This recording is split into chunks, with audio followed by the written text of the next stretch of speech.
Bon matin à tous.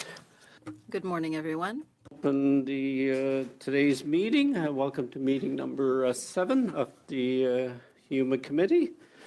Pursuant to motion adopted on Thursday, September the 18th, 2025, the committee is meeting on youth employment in Canada.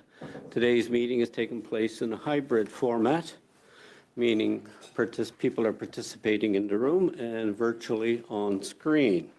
Before we begin, I would like to go over a few points.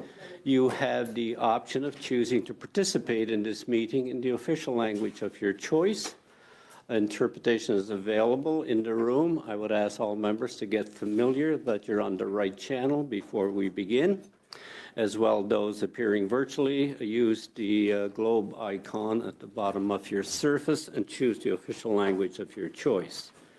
If there is an interruption in translation, please get my attention. We'll suspend whilst corrected.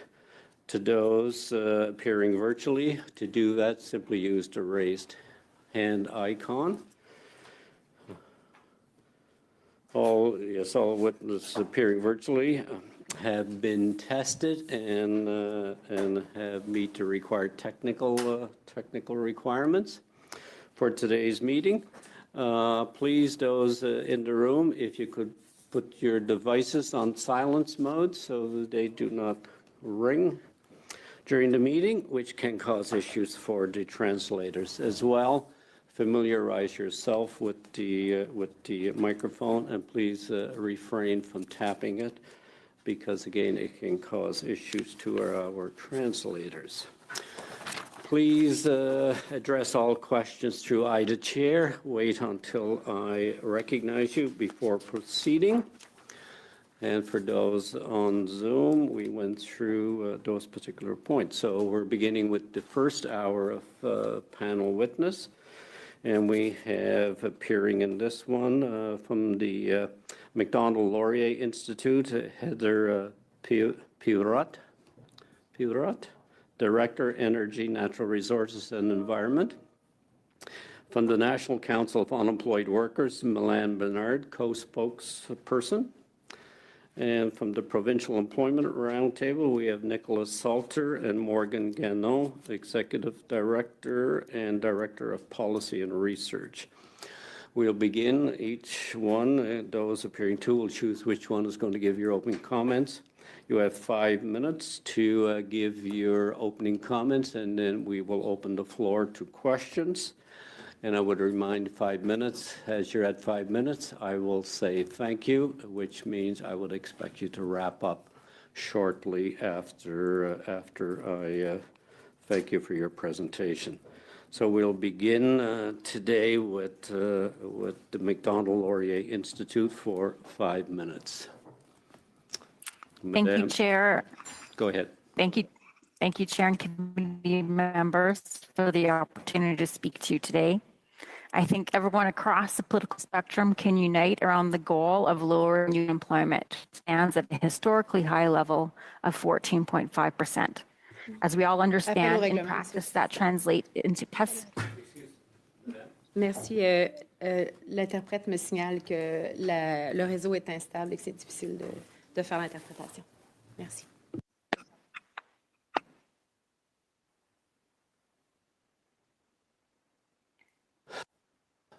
A moment, there was.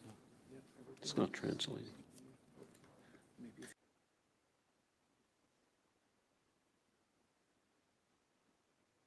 Okay.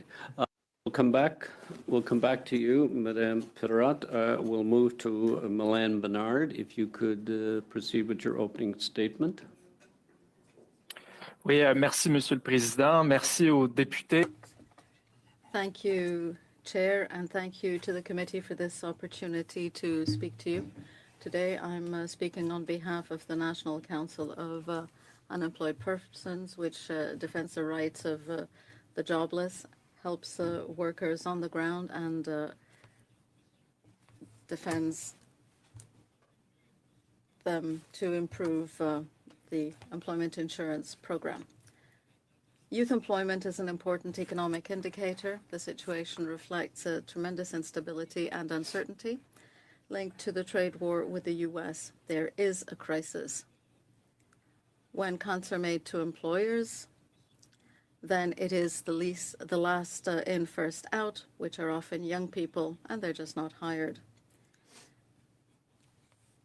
So I think it's alarming to see that the government is not setting a good example by eliminating 2,000 student jobs in the public service and cutting staff, particularly among young people.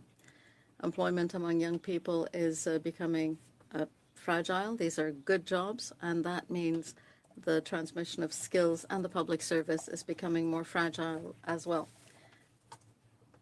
In response to tariffs, the government had established temporary employment insurance measures in spring, extending the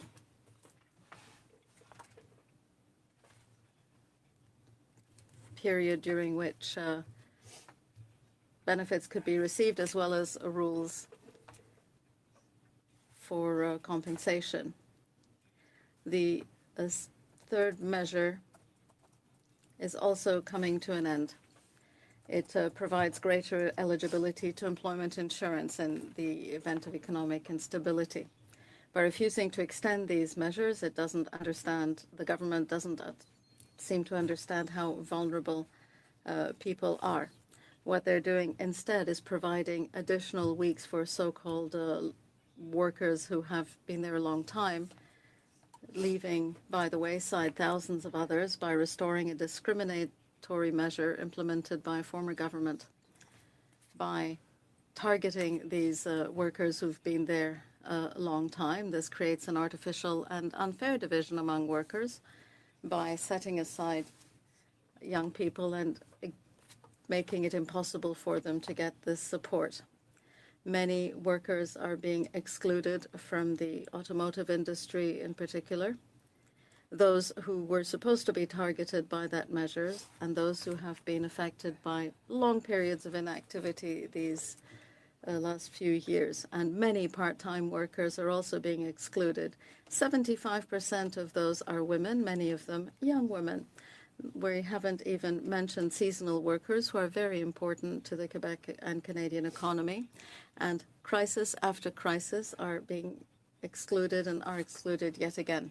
By abandoning seasonal workers, we abandon their security. The best way of fighting precarious work is to provide a proper safety net, social safety net, which can provide real protection. I encourage the government to make sure workers have real protection when they are unemployed, regardless of the economic crises.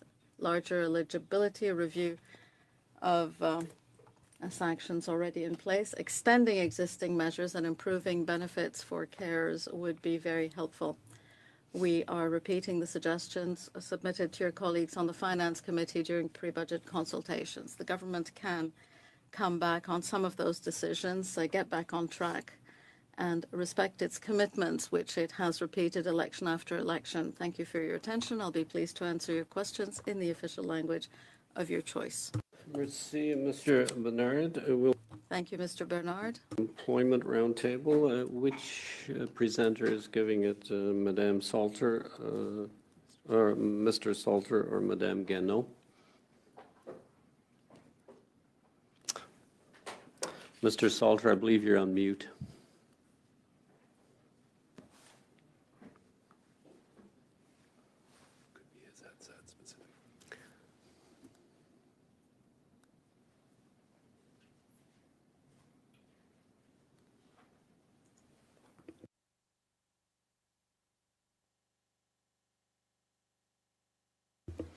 If you could check the physical headset to see, you may have muted it on the cord. I did not. There you hear are. me now? Okay, yes. Okay, I just had to plug and unplug, the classic unplug and blow on it. Excuse me. Okay, well, good morning, Mr. Chair, Vice Chairs, and honorable members of the committee. Thank you for the invitation to appear today and contribute to this discussion on youth employment in Canada. My name is Nicholas Salter. I'm the Executive Director of the Provincial Employment Roundtable, otherwise known as PERT. And I'm joined by my colleague, Morgan Gagnon, our Director of Policy and Research. So for those who don't know us, PERT is a nonpartisan organization dedicated to improving the economic and employment outcomes of Quebec's English-speaking communities through evidence-based research and policy recommendations. I'm here today to establish that our community's youth and PERT's work to understand and serve them are actually a case study for the types of targeted support that diverse groups of Canadian youth need to flourish in the labor market. One-size-fits-all solutions will not get the job done. Responsive interventions designed and delivered by community organizations are key. So let me explain what I mean.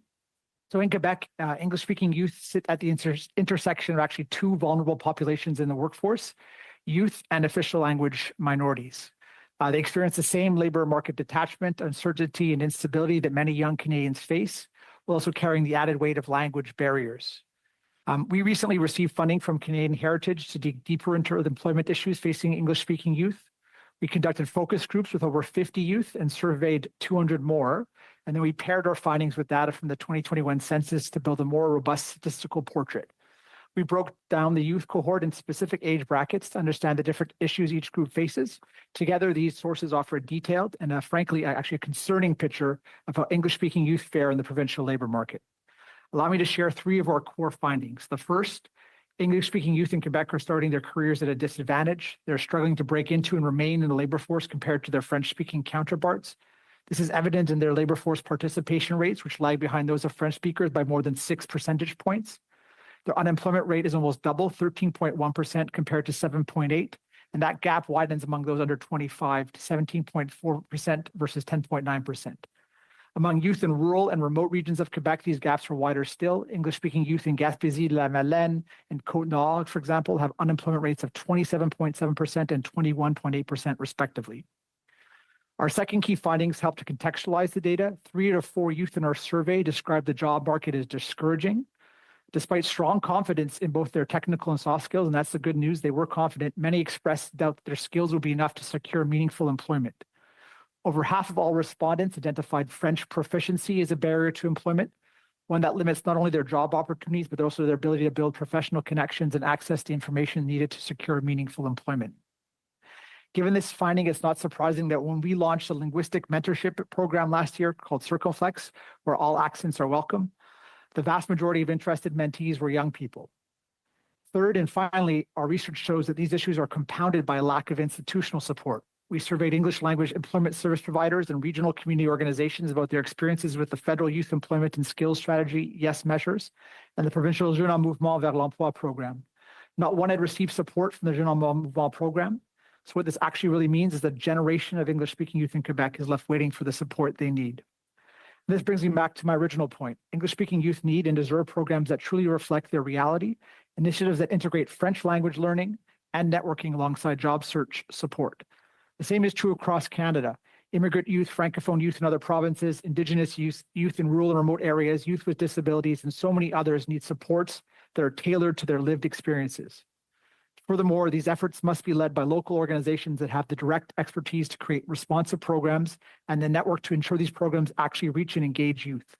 PERT's work offers a model for how this can be achieved. We bring community organizations together with stakeholders and experts to implement evidence-based programs and coordinate them to ensure adherence to best practices and consistent evaluation. We implore the government to invest and scale this type of model across the country, meeting the needs of our youth as well as those across Canada. We therefore urge this committee to consider the following recommendations: stronger federal provincial coordination to deliver on youth employability program, in our case more specifically, commitments to Quebec's English-speaking communities and organizations to ensure adequate distribution of resources. Number 2, implementation of programs that are accessible when and where youth need them. And finally, 3, a renewed recognition of the linguistic, identity-based, and other regional realities that youth live every day. We are confident that with this targeted support, we can reverse the trends we're seeing today, not only in the employment data, but in the discouragement youth are reporting. They want to contribute, empower us to empower them. Je vous remercie encore une fois de m'avoir donné l'occasion de partager ces résultats. Thank you again for this opportunity to share the results, and I'll be happy to answer your questions in English or French. Merci, Monsieur.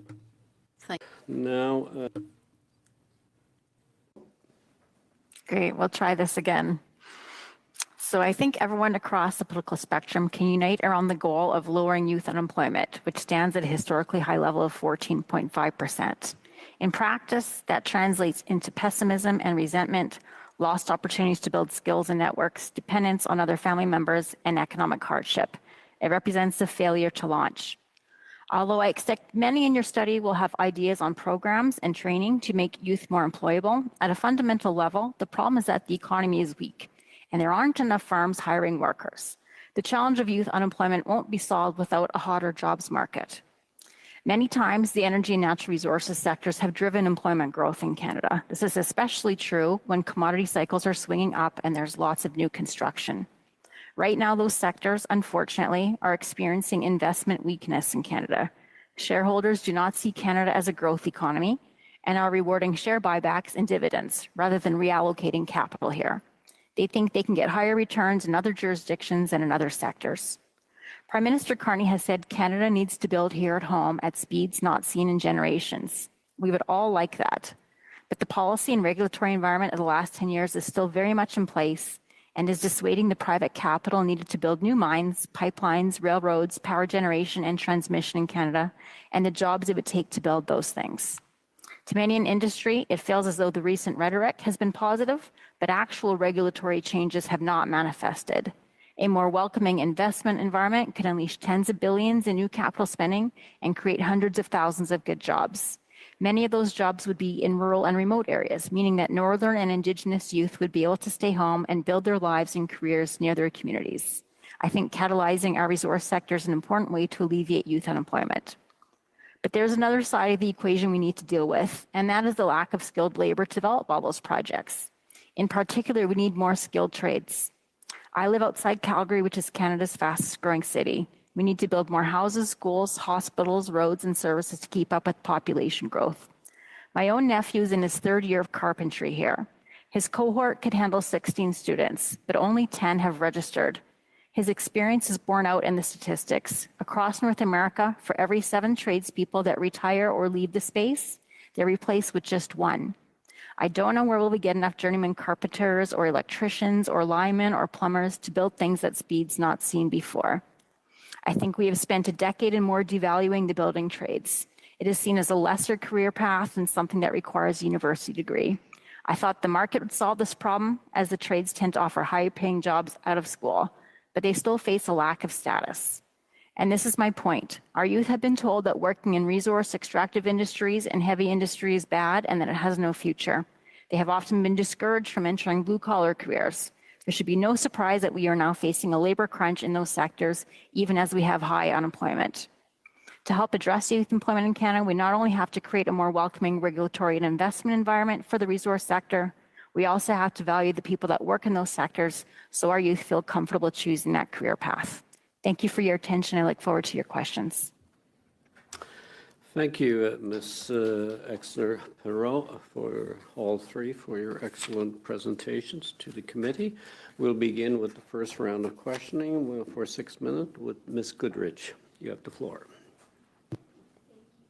Thank you, Mr. Chair, and I want to thank all the witnesses for their testimony here today. Ms. Exner-Perot, as the Member of Parliament for Fort McMurray-Cold Lake, your testimony is bang on. Growing up in Fort McMurray, I heard so many stories of people that would go off, get a university education, couldn't find employment, and then come up to Fort McMurray to find a trade and have an amazing life. Why do you believe that trades are so undervalued across Canada?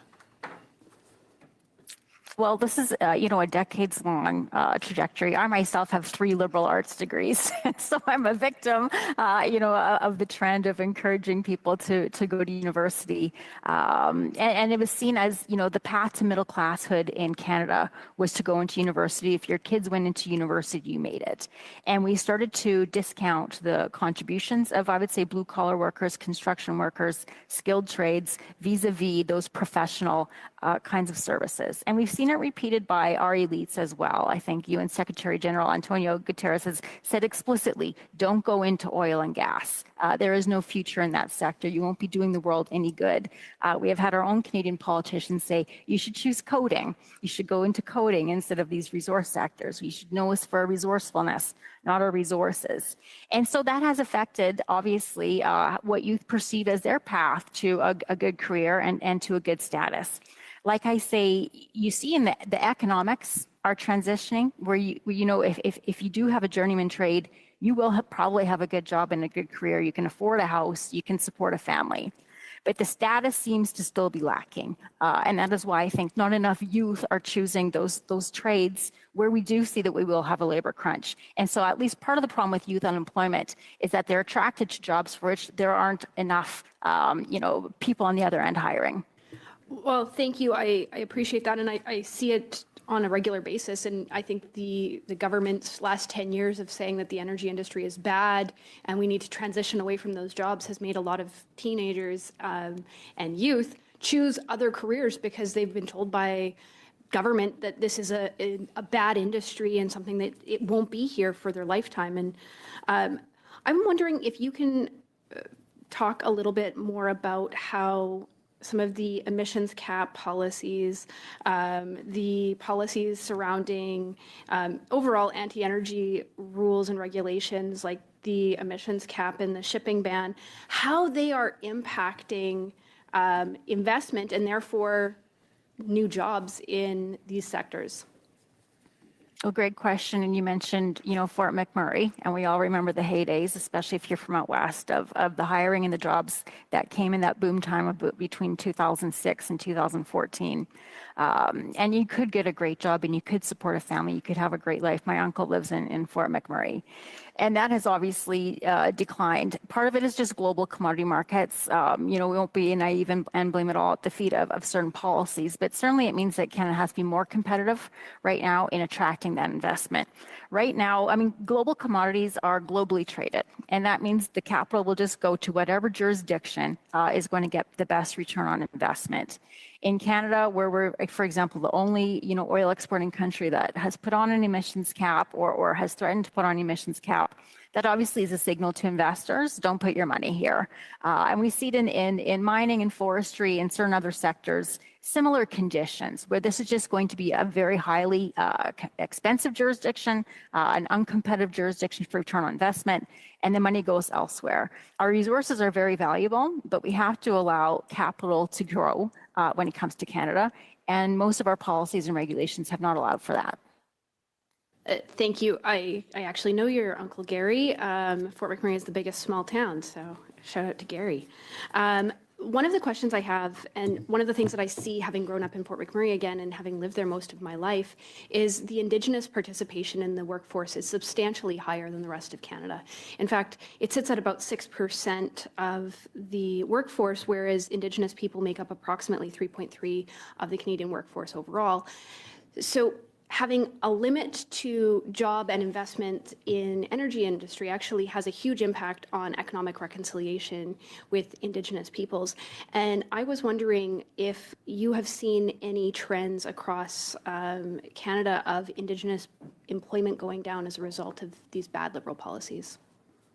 Well, you will know in your own area, and I do some work with the Indigenous Resource Network, and you might have gotten those statistics from work that we did. Although I might have newer data, it was 3.9% of the Canadian workforce, but it's actually 6.9% in oil and gas, 10.8% in mining, and 9.2% in forestry. It's no surprise that Indigenous people are more prevalent in resource sectors because their communities are in places where it's more natural resource dependent.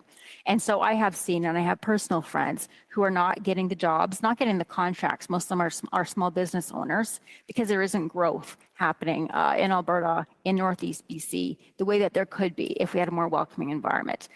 So people loan for the boom years. Even 2022 was a little bit better, a bit more capital expenditures, a bit higher prices.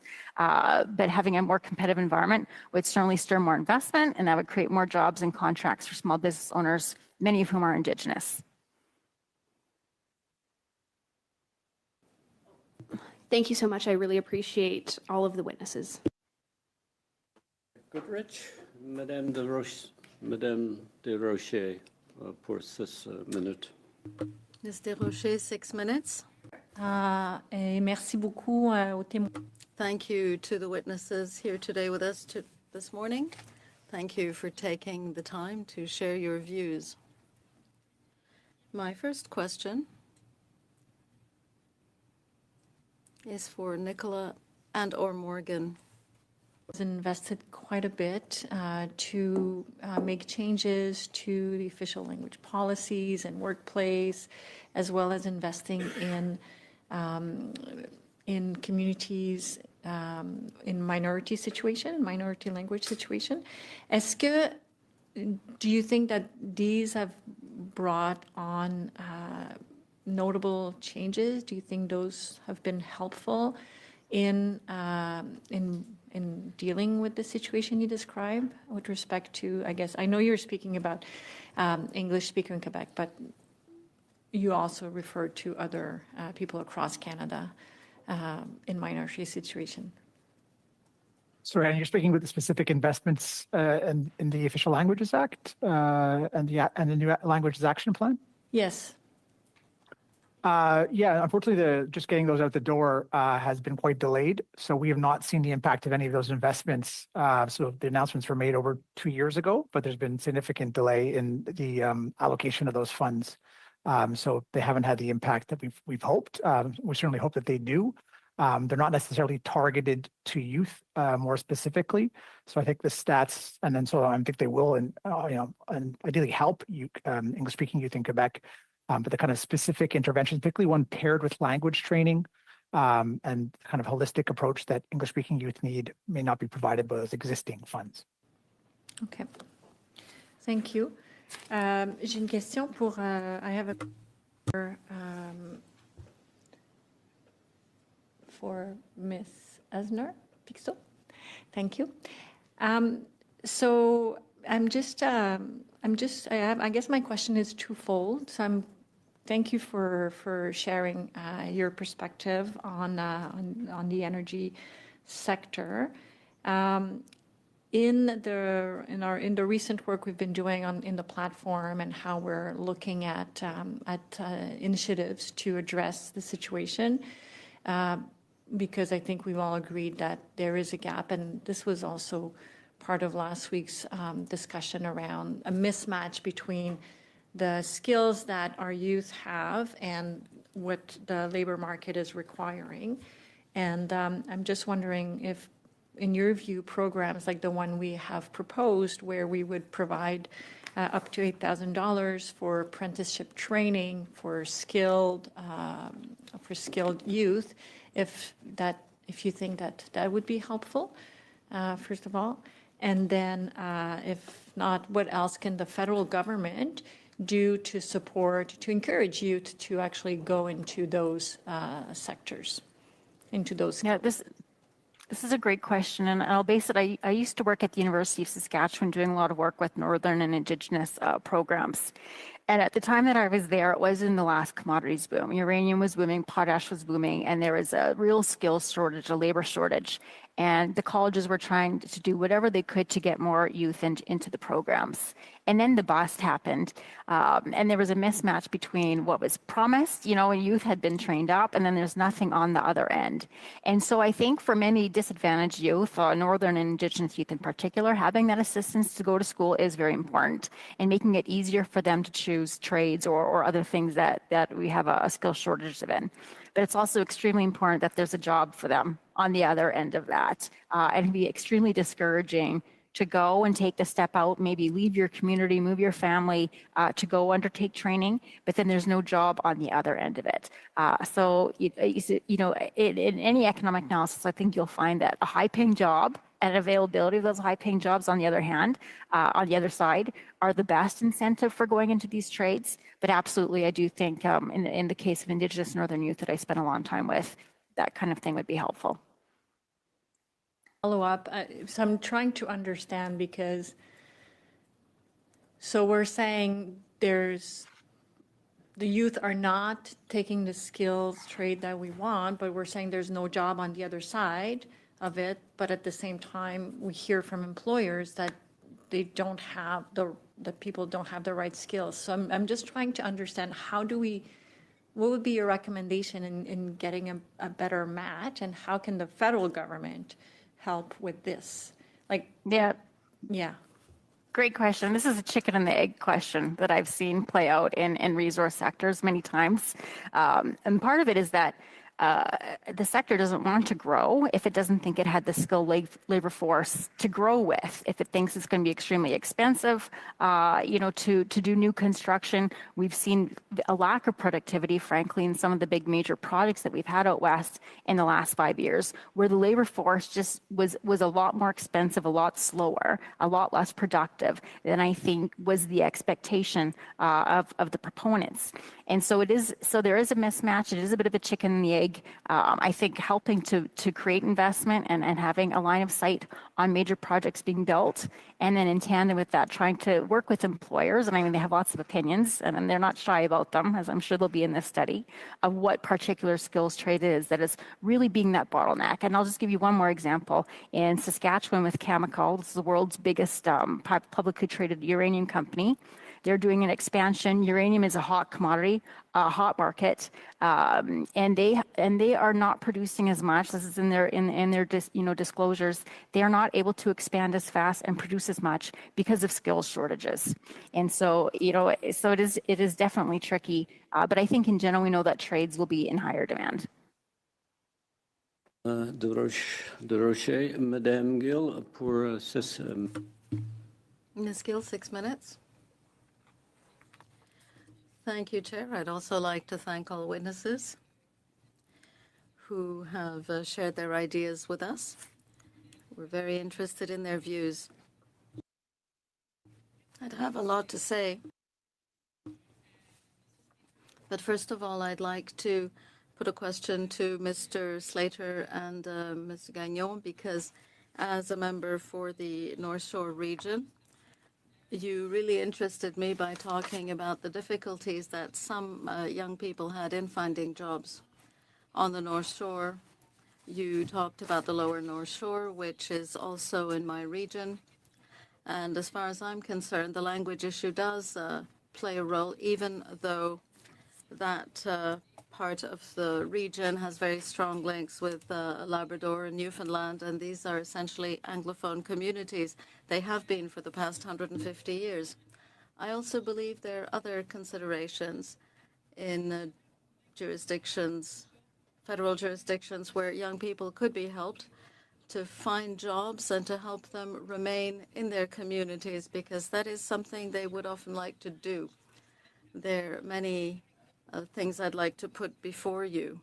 For example, Mr. Bernard was talking about employment insurance, the social safety net. There's a lot of seasonal work in the region. Young people are often involved in that as well. There's no social safety net. They have to live through the black hole, and then they have to wonder whether they can move or whether they can stay in the community. But yes, you don't have to remain in the fishing industry, but it can be difficult to switch. Now we're seeing there's a conflict with Canada Post. On the Lower North Shore, the only link with the continent, and I'm calling it the continent, is Canada Post. So strikes threaten the service there, and for the Lower North Shore, that means not only products, but also problems with training. I know that they've been working on a variety of projects, but there's no mail anymore. Airports, Air Canada doesn't provide service to the North Shore anymore because it didn't make enough money for them. Apologies. I'm very enthusiastic about this. And upgrading airports, upgrading ports for fishing, that's not being done in the region. These young people were mostly fishers. So how are we to transform our economy when the infrastructure isn't being upgraded? I haven't even mentioned the highway. The Trans-Canada doesn't go there. So how do people travel? In skidoos in the winter and by boat in the summer. There's no air transport. It costs too much. So how are we to remain in our communities? There's no EI. There's nothing. There is a ferry, but it's dependent on Newfoundland. It's Newfoundland that provides a link, not even the federal government. I haven't even mentioned fishing. The Department of Fisheries and Oceans could provide more licenses or provide secondary processing in the region, because there are so many skills in the region. We could be focusing on SEALs, they're young fishers, entrepreneurs. Michael Shepard, for example, from the Lower North Shore, they have so many ideas. So you did mention language, but all these issues that are so important to these communities who want to remain, where people want to remain in their communities and at the same time contribute to their economy. So do you think the federal government could take some of those ideas to help young people keep their jobs or even to create jobs? Thank you. Yes, there are many ideas in there. A few months ago, I was in the region, and I would invite everybody to go see how things are there. I met people on the ground. They're extremely passionate. It's an unbelievable part of the country. I even met some colleagues from the riding office, your riding office. So yes, you've raised a number of issues that involve economic development, infrastructure, fisheries. So employability and skills development, I'll say two things on that. Those are two things. The EI system also needs to be reformed so that young people can adapt. And that would help the young people. The committee also talked about technical or vocational training. English-speaking Quebecers are only half as present in technical and professional jobs as our Francophone Quebecers. So we need to encourage English-speaking young people to go into technical and professional careers. This applies to the Lower North Shore, but in many other regions, there's lack of access to the programs. There are only a few people who look to get that training, so the quotas are too small, and there are not enough interested students to keep the programs going. And learning French, the help is needed there. Subsidies are needed, contributions to help young people improve their French skills or to complete a technical and professional degree so that they can also get on-the-job training or learn French on the job. That should be seen as a skill and it should be remunerated. So assistance in those areas would be an excellent start. Gill, and let's see, Thank you, Ms. Gill. Monsieur Salter. Mr. Salter. Thank you, Chair, and I'd like to thank the witnesses for being here today. Ms. Exner-Pirro, thank you for your comments. I am on the east side, or west, I'm on the west side of Saskatchewan. So Lloydminster is kind of where my home ground is. So I resonate with a lot of what you're saying. And so building off what was said earlier, we know that Mark Carney promised to grow the economy and build Canada at unprecedented speeds, yet his government's refused to reverse anti-energy policies like Bill C-69, the shipping ban, the industrial carbon tax, and emissions caps that are all driving investment away, which is what we have heard in this meeting. But my question is, beyond the direct jobs that are in the energy sector, how does the this loss of investment affect indirect employment and related industries that support those workers and those communities?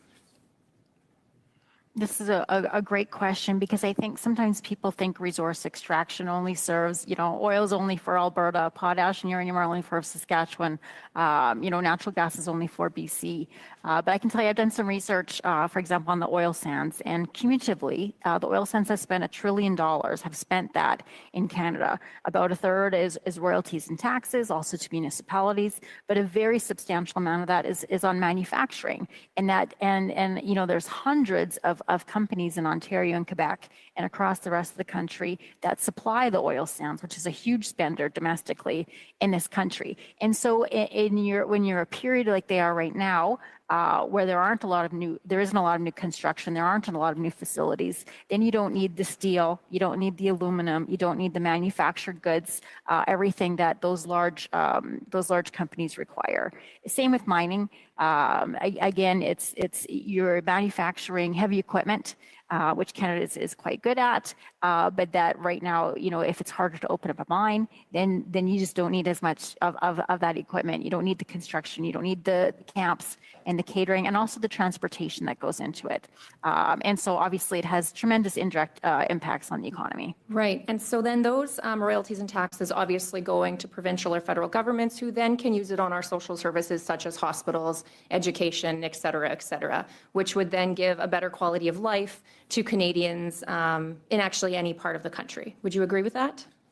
Well, it is, and royalties accrue generally to the provinces, and they use that for healthcare and education in particular. And healthcare is obviously one of the employment categories that we need a lot more as our population ages. And so you can hire more people when you have the resource sector pays royalties. That is what makes it, so important to provincial governments.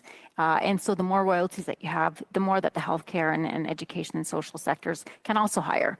Okay, thank you.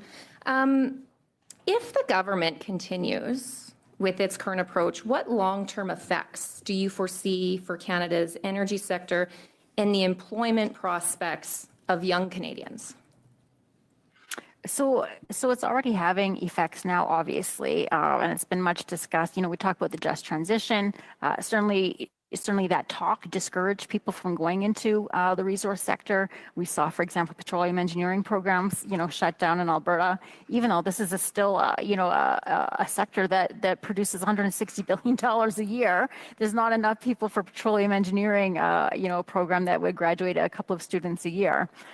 So we're already seeing the medium-term impacts of that. You do see, a demographic bubble in the resource sector and in the trades, in construction, where obviously it is aging, and you have more people in their 40s and 50s, and that is the gray tsunami. And I'm sure you'll hear it from other trade associations. That is the gray tsunami that we're very worried about. That they're still in the workforce, but they will all soon start to retire, and there's just nothing that's going to replace them. And so, we're still a G7 country. We still have 41 million people. We're still growing at a phenomenal rate. Who is going to build that infrastructure to help us catch up on all the infrastructure gaps we have, including in housing? Yes, exactly. What regulatory or policy changes would have the greatest impact in attracting investment in creating career opportunities for young Canadians here in Canada? Again, I'll just go back to that. The best thing we can do is a hot jobs market to lower the youth unemployment rate. And so things that would literally attract tens of billions of dollars. I'm at the Business Council of Canada meeting here, and you can see the potential, but they feel very stymied of obviously LNG terminals, the pipeline that is being built, natural gas pipeline. Those are big major projects that will hire, thousands of people and also lots of contracts. But pipelines from Alberta, bitumen pipeline from Alberta, we already saw with Trans Mountain. There's very good economic analysis on how that contributed to the Alberta and BC and Canadian economies and how many jobs that created. Obviously building some new mines. We would like to build some more critical minerals mines. You need the railroads and the ports to be enhanced to sustain that. So all these big, and also transmission and power generation, if we wanted, to hop Ms. onto the Falk. AI. Thank you, Ms. Exner-Perot. Madame Koutrakis for 5 minutes. Merci, Monsieur le Ms. Koutrakis, 5 minutes. for being here today and for your excellent testimony. My first question is to Ms. Exner-Perot. My perception is that youth employment is always among the first to be hit when the economy is going through difficult times. And even though 95% of our exports to the U.S. are tariff exempt under CUSMA, our steel, aluminum, autos, forestry are being hit hard by the Trump tariffs. But the uncertainty affecting Canadian businesses is also having a large impact on the economy. Would it not be reasonable to assume that all these would hit youth unemployment first and quickly, and that the Trump tariffs explain much or most of the youth unemployment increase this year? And if any of the other witnesses would like to chime in, I'd like to hear your thoughts. So those are obviously having a huge impact. Immigration, obviously, I'm sure you hear from other witnesses about how the impact of immigration has affected youth unemployment. But I guess I would draw from Prime Minister Carney. Those are things that are driven by the United States that we have to deal with. But there are things we can do in our own house to help our own selves, and certainly making this country more competitive for foreign investment is something that I've heard Minister Hodgson speak about, seeking to attract, going to Europe, soon going to Asia to try to attract that investment. In talking about critical minerals and energy, we saw that when they went to Berlin, what they led with, what the speeches were about, was attracting more investment to energy and to critical minerals. So I think that's a great strategy. I'm glad they're seeking to attract that investment, but there's still things we need to do at home to improve the regulatory and policy environment so that those foreign investors see a good business case for investing in Canada. And then, yes, hopefully if we can unlock all that, that would certainly help drive down youth unemployment. If I may add, before any other witness adds comments, this is exactly why we, before Rose for the summer break, we're doing the One Canadian Economy Bill. It's to ensure that we are delivering the projects that are required for good-paying jobs here in Canada. So, I think from what I hear from your response, I am hearing that you think that the government, this current government, is doing all the right things and looking in the right direction to make sure that we do create those good-paying jobs here in Canada for Canadians and our economy. So good question. So the oil and gas CEOs have written 3 different letters. I think they're up to about 96 oil and gas CEOs signing on to a letter asking for 5 specific policy changes. None of those policy changes have yet been made. So while I think everyone, in Western Canada agrees that the tone is much better and prioritizing major projects is very positive, nothing has happened to unleash the capital that people have out here that would make them actually be able to go to their boards and make final investment decisions and say, I have certainty that I will get a better return on investment. And so I hope that they also look at what industry is specifically asking for. And I don't think we'll see the investment come in until they do. I have a minute and a half. Respond here. Yes, please. Yeah, and I do think obviously increasing investment is important in Canada, but I do think the skills mismatch piece is really important as well to keep in mind. Employers are saying that there's a scarcity of kind of employees to meet their needs of their job requirements. And so it's really important when you think about what you can do at this committee in terms of providing youth the ability to be agile in the labor market and retrain themselves. I think that's pretty essential and very much on mission for how I understand the committee's mandate. But I know my colleague Morgan Gagnon also had a comment to make as well, so I wanted to hand it over to her and let her have a chance to speak. Thank you, Nick. Yeah, here in Quebec, we have a wonderful model through our CPMT structure that brings together labor market groups representing industry regions and different vulnerable workers in the labor force. And I think that is a meaningful intervention that gets everybody around the table talking about the same topic. So in this context, what that enables us to do at the provincial level is to have the interests of youth group, of industry, and of the regions, for example, come together to talk about what specific skills mismatches might look like in the region. And from our lens, when we're talking about the English-speaking community in particular, that training also always needs a linguistic component to ensure that our communities are able to, our youth are able to integrate successfully into the predominantly Francophone market. And that's something that's mirrored for Francophone youth in the rest of Canada. It's a common thread for some immigrant youth as well, and that attention to the specific context that the youth are facing and that they need addressed in order to integrate into their local labor market, particularly so they don't, as Heather had mentioned, have to move great distances. They're able to stay rooted in their communities with those supports. Et Madame Koutrakis, Madame Gill, pour 2 minutes et 30 secondes. Ms. Gill, 2.5 minutes. Thank you, Chair.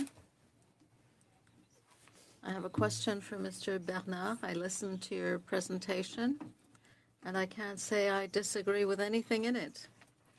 In fact, it's good to hear you say these things. It's been years since I've been advocating for employment insurance to be reformed. there are always reasons were given for why it can't be done.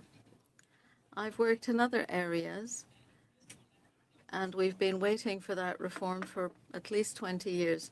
So should the government go ahead and do that, given that there is a crisis, as they did for support measures during COVID? Why not move ahead with reform? Have there been enough consultations? Thank you for the question. There was an opening, really, as we came out of the COVID crisis. There were consultations, and we were hoping that, well, it wasn't even partisan.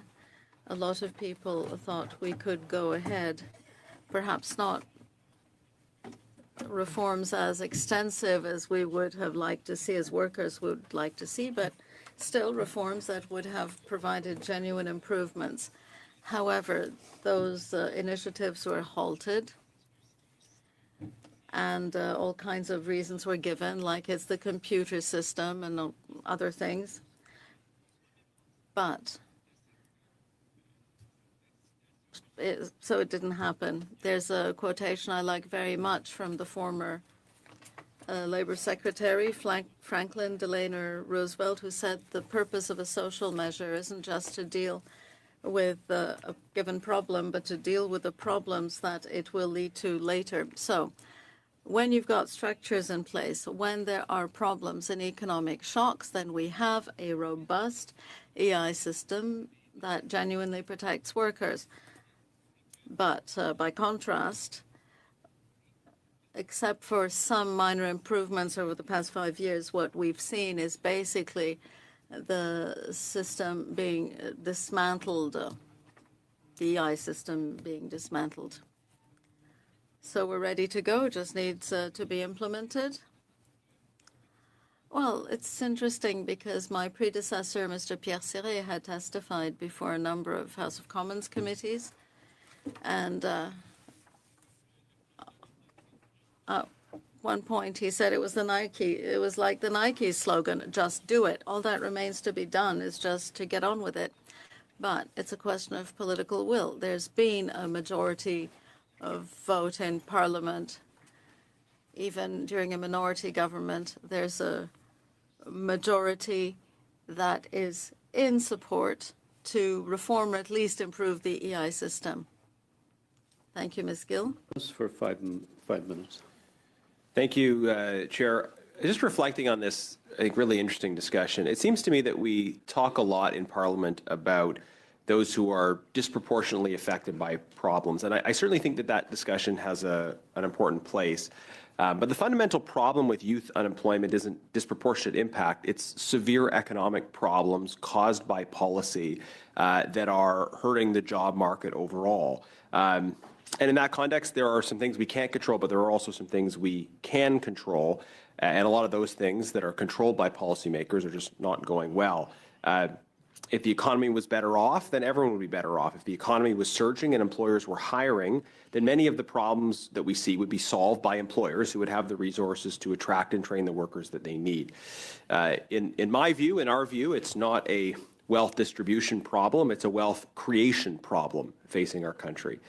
And I think Ms. Exner-Pirot articulated that in particular. And I wonder if you have additional suggestions you want to share with the committee in the time we have here about what changes the government needs to make to catalyze wealth creation that will address the unemployment crisis. Yeah, good question. My internet's a little unstable, so hopefully this works out. I am privileged that I also serve as an advisor to the Business Council of Canada, and that represents, a couple hundred of Canada's largest employers. So I get some insight into the things that bother them. Obviously, tax competitiveness, and we can point out to all the terrible things, the Trump administration is doing and the way that weighs down on them. But some of the things they've introduced, for example, I think no taxation on all their expenses if they build something for the first year. That is a huge. We've seen 17 billion from 7 members in the last 7 weeks go to the United States. Announcements, some of it by our own pension plan, by the way, the Canadian pension plan, and announcing billions of dollars. You think, what could that $17 billion do here in Canada for our employment rate and for youth unemployment? And so it is some of it is purely tax competitiveness. Obviously, some of it is regulatory competitiveness. And it's the certainty business needs, especially in commodities, 10, 15, 20 years of certainty to decide to invest here. And they simply don't have that in Canada. And when they do member surveys of what are the top concerns for you, tariffs is not number one. Regulation is Canadian employers' top concern. And so having a line of sight, and I have to say having some bipartisan collaboration so that business investors know, doesn't matter what will happen in 4 years or in 8 years, we think Canada is going to be a safe jurisdiction to put our money. Anyways, I just don't think we look at competitiveness and how Canada competes on the global stage nearly enough as we want to diversify our customer instead of just using kind of that easy hook of going down south. Then we need to start being competitive with all countries, with all commodity producers. It's not just about getting that easy access to the American market anymore. Thank you. Let's talk a bit more about Prime Minister Trudeau and Prime Minister Carney. Clearly, there's a difference of aesthetic. The two prime ministers have a difference of style, a different way of presenting. The tone is different. I'm interested in probing what is the substantive difference when it comes to policy that is impacting decisions that investors are making, particularly around energy. Have you seen changes, not of style or aesthetic, but of substance, that would shift the calculation that an investor makes from Prime Minister Trudeau's time in office to Prime Minister Carney's time in office now? So we haven't, and it is true, and I think it's fair to say that people have noticed maybe Canada's going to do things differently, and they're starting to kick tires. There is interest that maybe Canada is going to become a better jurisdiction for investment. But when you get into nuts and bolts of particular projects, again, and I'm hearing from these people, they can't go to their boards with new projects with better certainty, absolutely not in the resource sector, and absolutely not in oil and gas, with the emissions cap overhanging, with the clean electricity regulations overhanging. Obviously, with the tanker ban, you're not going to build another pipeline. So it is still not at a level where we get to indicators of more foreign investment and therefore more employment growth. And we're all hopeful, crossing our fingers, but I think the current strategy of the Major Projects Office in choosing 4 or 5 now and again is missing the point. If you had a good regulatory and policy environment, you would have hundreds of projects come forward. This country, second largest country in the world, can sustain hundreds of resource projects, and just choosing 4 or 5 at a time is not going to get us where we need to go. Thank you. That's right on time. We'll conclude this round with Ms. Fancy for 5 minutes. Yes, thank you very much, Chair. And thank you all to the volunteer witnesses here coming today. We really appreciate the promptness. Sometimes you're not given a lot of time to come, so I really appreciate that. So I'm a former educator, for those of you that don't already know that, a high school principal, and dealing with a lot of vulnerable youth with various different backgrounds. So a lot of my questions, I have questions for 2 different groups today, but a lot of my questions are surrounding value-added systems and how do we scale some of these programs that you had mentioned in your intros that are really working well. So my first question I have is for Ms. Exner-Pirot. And in looking at, I'm also a new MP. So when we're talking a lot of the old government versus the new government, all I know within here as my role of a parliamentarian is the new. So I do want to highlight, since Prime Minister Carney has taken the chair, he has developed our major office for projects. He has developed our Build Canada Homes initiatives. We have been looking at investment within Canada and, east to west as well. And we also have to remember this has been a new government. Now, that being said, we are left with the numbers say, the vulnerability with our youth that are coming in and the skills mismatch we've discussed today. So with all of that, sorry, Ms. Exner, my question is, looking ahead, right? We have to look ahead. What elements do you think that our current federal supports have that you would recommend in preserving and or expanding upon in order to empower youth? And you can look at that in terms of youth in general or in terms of your expertise of Indigenous youth. Thank you. Great question. I mean, Canada is still considered a safe and reliable country, and I do lament, the things that we could have done better, but there's not a lot of other great places where you would want to put your international capital these days. This should be an exceptional time for us to be competitive in global markets. And again, there's still a missing link, and I've heard it from some of our members. There is not a growth premium for Canada. That means that investors don't look at Canada and say, well, in 10 years, I also expect that there'll be some GDP growth. In fact, it's a negative. That means foreign investors looking at Canada and saying, I don't see a path that actually that's going to be a fast growing economy. And so that means that my investment in Canada is not going to get as much returns as, say, in country XYZ in Latin America or in Southeast Asia. So actually demonstrating that we are a growth economy and doing the things to make it into a growth economy. And again, So I'm sorry to cut you off there, but the question was regarding youth, not in terms of foreign economy. So I'm looking for things that we can do within youth. Thank you.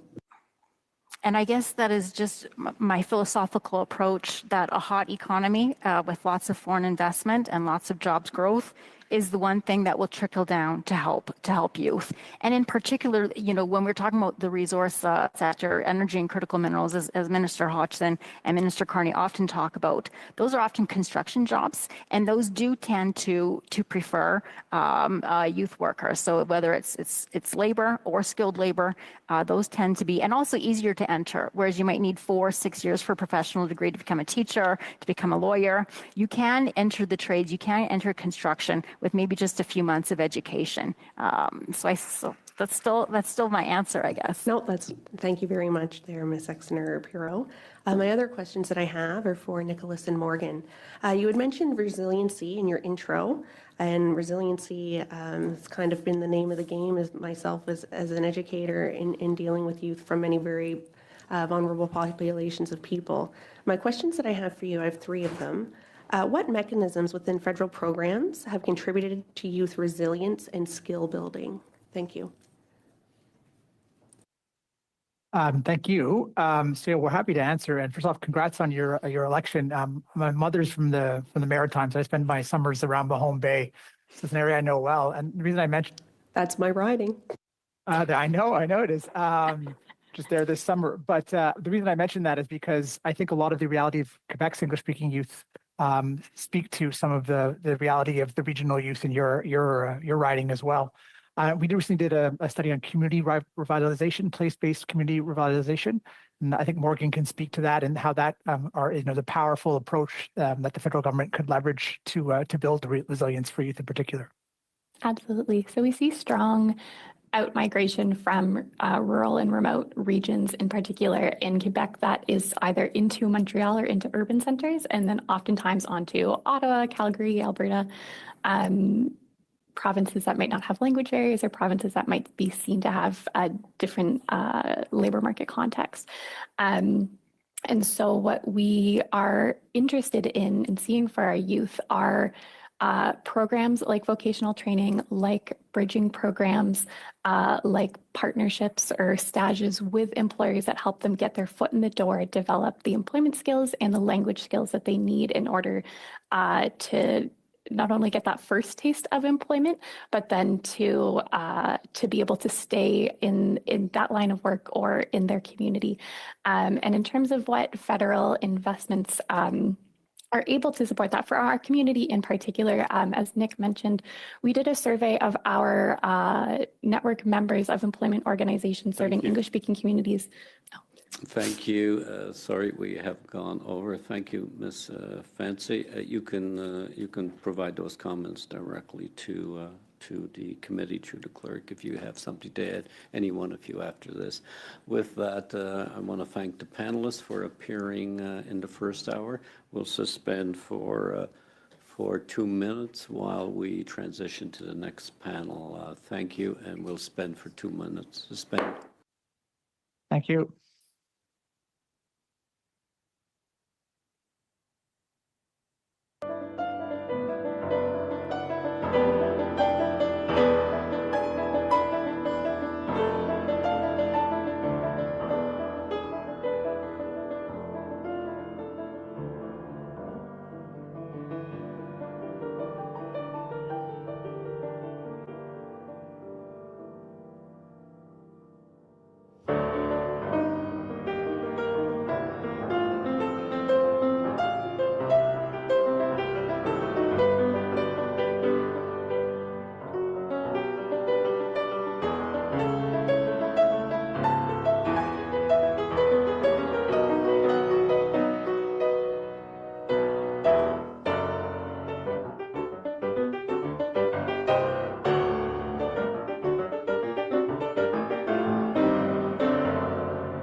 Committee members, welcome back to the second hour. Before we begin, I would just like to remind our joining panelists today to a couple of points. You can participate in this meeting in the official language of your choice. In the room, use interpretation services through the headset. I would ask that you get familiar with them before we begin and on the right language. Those appearing, let me go through this. Those appearing virtually, you can choose the language at the bottom of your surface. And if there's an issue in translation, please get my attention, raise your hand in the room, and on virtually, please use the raised hand icon. If there's an issue with the interpretation, I'll spend while it's being cleared. Before we begin, before I introduce the panelists, Mr. Jennings, you have a point? Point of order, yes, Chair. There's been discussion among colleagues, and I think you'll find unanimous consent for the following: that the committee direct the analyst to prepare a draft travel proposal based on informal feedback from committee members following consultation with the parliamentary secretary and the vice chairs, and that the travel proposal be distributed to committee members for consideration as soon as possible. Thank you, Mr. Jennings. Did you have a location? I think I'd like to leave it the time we can for the witnesses, so I think that motion provides the door for informal consultation. So, thank you. I'll follow up. Appel au règlement, Monsieur le Président. Si c'est possible, peut-être en lien avec ce que Monsieur Jennings a dit, d'accorder un peu de temps à la prochaine rencontre pour peut-être discuter de cette motion puis d'une autre motion qu'on avait. Il y avait également la flamme du centenaire. Merci, Monsieur le Président.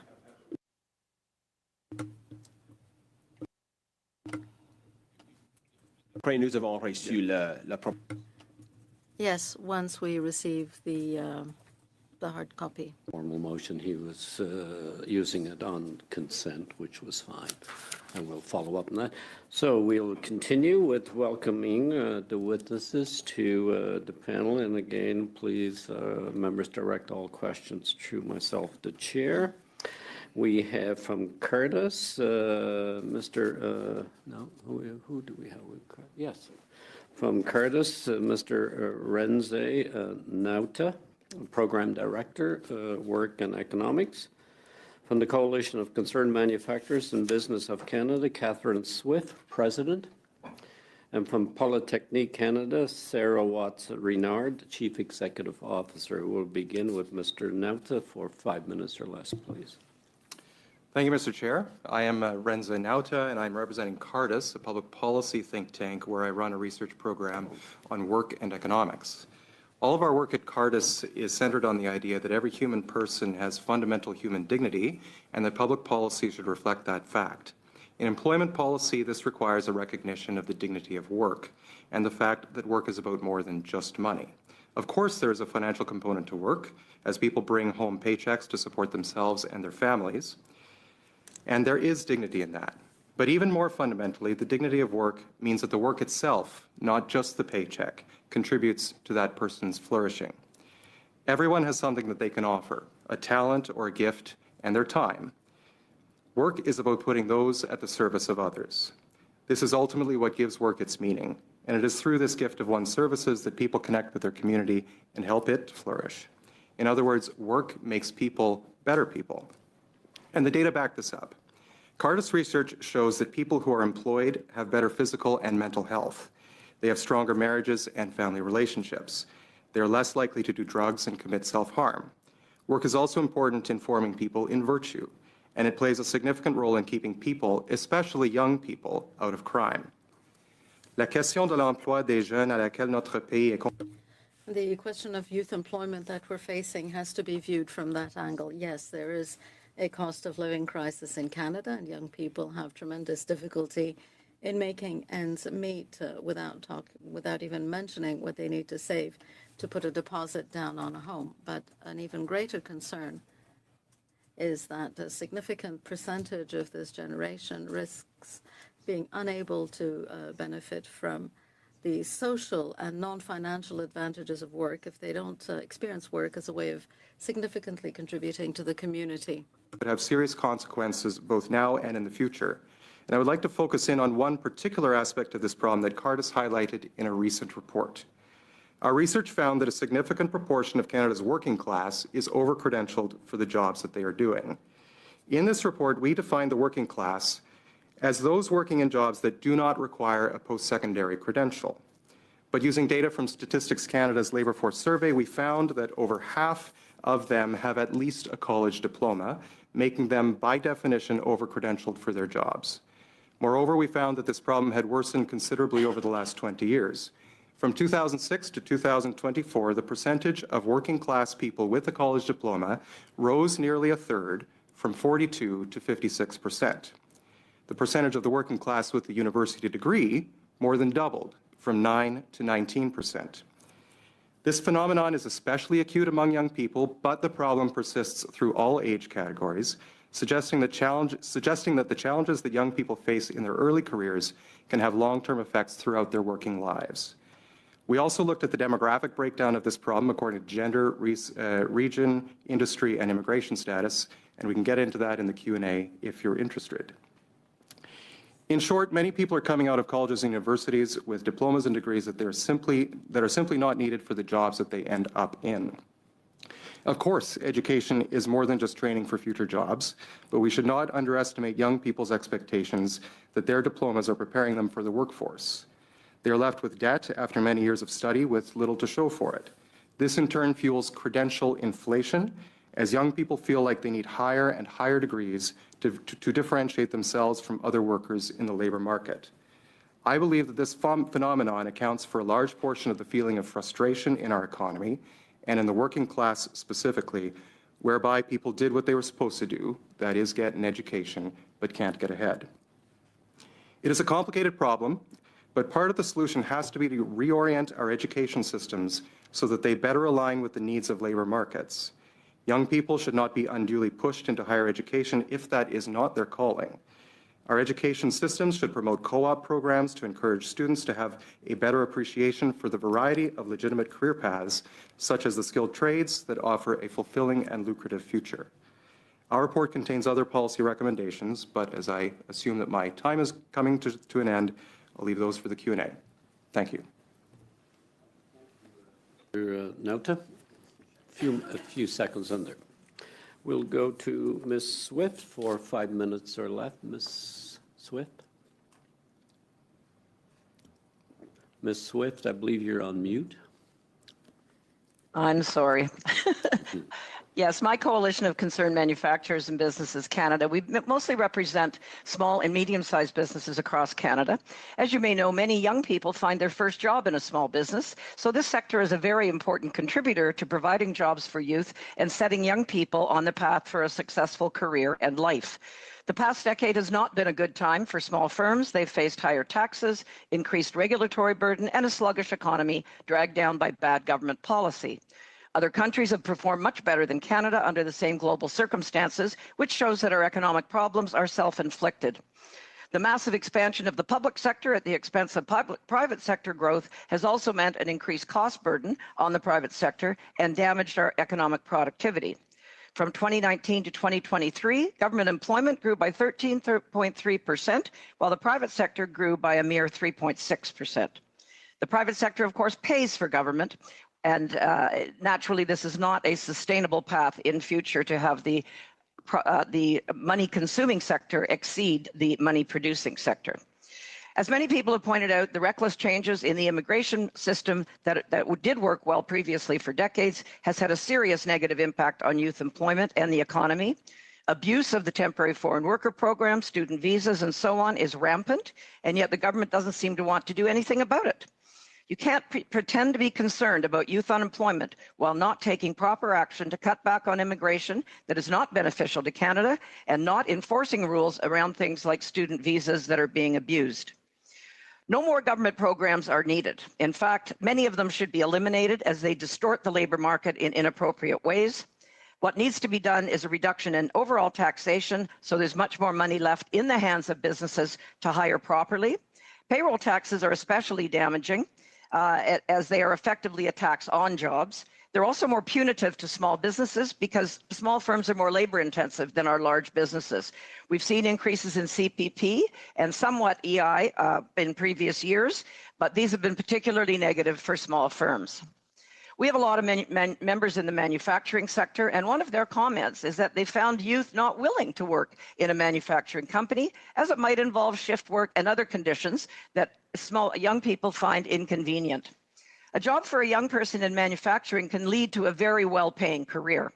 Disincentives for youth to pursue such a job is unfortunate, not just for youth, but our manufacturing sector. We know we have a serious productivity issue in the Canadian economy, and manufacturers and the resource sector are the two biggest contributors to productivity. I must mention education system, even though it's not an area of federal jurisdiction per se. It focuses more on training our young people to become social justice warriors and neglects the basic skills that would equip our youth for future success. We spend a lot of money in Canada on our public education system, including in federal transfers to provinces, and bringing our children up in a system that does not prioritize basic skills like literacy, numeracy, and problem solving doesn't do our young people any favors. Our universities are especially bad. I've heard from a number of our members that they would rather hire young people right out of secondary school rather than let them be further indoctrinated in universities and then train them for whatever positions that apply. Small firms are sometimes criticized for not paying a high enough wage, but it's becoming more and more difficult for these firms to pay a high enough wage because of our taxation, overly costly regulations, and sluggish economy. All governments must face the reality that Canada is no longer an attractive place to start a career or business. All those statistics that we hear about billions of foreign and domestic investment fleeing Canada don't lie. If we don't address this soon, our youth will have a dismal future. We're a country with unmatched potential, but we've been crushed under the weight of bad government policies and declining freedoms. This needs to be reversed urgently if our country is to have a promising future. Finally, today's October 7th, the second anniversary of the most heinous, savage, and barbaric event in recent human history. How do you think the way Canada has responded in permitting more and more hate fests on our street and threats and disruptions to the lives of law-abiding Canadians, how do you think that affects our youth and their futures? Universities today are apparently having celebrations about the atrocities of October 7th. We should all be disgraced that's happening in Canada. Remember Canada's motto of peace, order, and good government? We don't have any of these in Canada right now. And unless government shows some courage and stop the increasingly violent hate fests on our streets and universities, the future will not bode well for youth or Canada as a whole. Smith, and then we'll conclude with Ms. Renard for 5 minutes. Ms. Renard. And thank you for the invitation to provide testimony to support your study on youth employment in Canada. I represent an association made up of Canada's polytechnics and institutes of technology. These institutions are leaders in the college sector, delivering hands-on training and experiential learning to nearly half of Canada's college population. They deliver advanced technical and technological education in close collaboration with industry. In fact, a study that we conducted in collaboration with the Conference Board of Canada earlier this year determined these institutions deliver programs that prepare graduates for 86% of the top 100 jobs in highest demand that require post-secondary credentials. The report illustrates strong labor market alignment in fields including healthcare, the skilled trades, advanced technology, and tourism and hospitality. These sectors consistently struggle to fill vacancies, and there's compelling evidence that polytechnic grads are in high demand. To keep the talent pipeline strong, business partners regularly donate equipment, participate in classroom instruction, and provide sizable philanthropic gifts. In 2025 alone, Imperial Oil donated a 40,000 square foot facility valued at $37 million to the Southern Alberta Institute of Technology.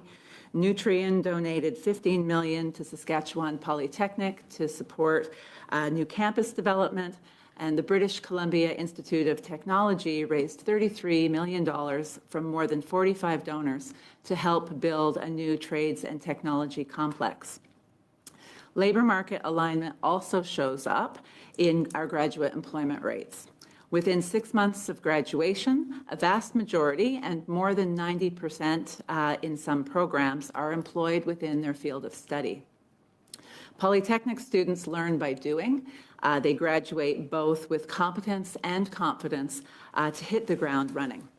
And not only do they develop relevant skills in real-world projects undertaken alongside industry, but they develop employer networks while they do so. I had a conversation last week that illustrates my point. Magellan Aerospace in Winnipeg has 650 employees, 90% of which are graduates from RRC Polytechnic. This firm is heavily engaged in Canada's defense industry with technology and systems that are constantly changing. They partner with RRC Polytech to develop custom curriculum to stay ahead of their competitors and ensure they have the talent they need. In the past, youth graduating into an unfriendly job market have found refuge at post-secondary institutions. In fact, nearly a third of Polytechnic students have a previous credential or degree. Polytechnics have become finishing schools that translate theory into practical skills in high demand. So, how might you interpret that information to improve federal policies and programs? While the federal government cannot drive demand for young workers, it can help ensure that youth enter the labor market with recognizable skills for high-demand occupations. I recommend you review the current emphasis of the Student Work Placement Program. According to ESDC, only 9% of that funding supports wage subsidies for college-level diploma students. And while funding isn't tied to specific post-secondary institutions, the sectors this program prioritizes tend to favor university students. And there is an opportunity to better ensure that the program is being responsive to Canada's workforce needs. I also recommend that you consider opportunities to strengthen labor market development agreements with the provinces. In some parts of the country, public post-secondary institutions are sidelined from funds designed to connect skills with critical labor market demand, and that simply makes no sense. Finally, recognizing that higher levels of youth unemployment always accompany times of economic weakness, the federal government should continue to consider ways to help youth ride out this part of the economic cycle. When youth unemployment rates hit a prescribed level, for example, you might consider enriching student grants to make sure that staying in school continues to be an affordable option. Thank you for inviting me here today, and I'll look forward to your questions. Thank you, Ms. Watts-Renard, for your presentation. We'll go to the questioning part of the meeting. We'll begin with Mr. Jennis for 6 minutes. Thank you, Chair. Thank you to all the witnesses. I'll start with Ms. Swift. You talked about policy problems over the last 10 years. It's my observation that the government often wishes to direct attention towards external events. They say, well, if things are going badly, it's because of things beyond our control. We know in terms of the challenges with the American administration, the Liberals promised a deal by July 21st and haven't delivered on that promise. But speaking of the last 10 years, it seems clear that you're suggesting that that these are long-standing problems that have been emerging over time. I wonder if you can maybe preemptively respond to those who say all these problems are the result of external events beyond our control. Well, you just have to look at the data. My background is economics, so I like to pay attention to that kind of thing. And we've seen all the charts that show other countries doing just fine in measurements such as GDP per capita. And GDP per capita is basically a proxy for our standard of living. So that's a pretty important measure for any country. And we're down at the bottom.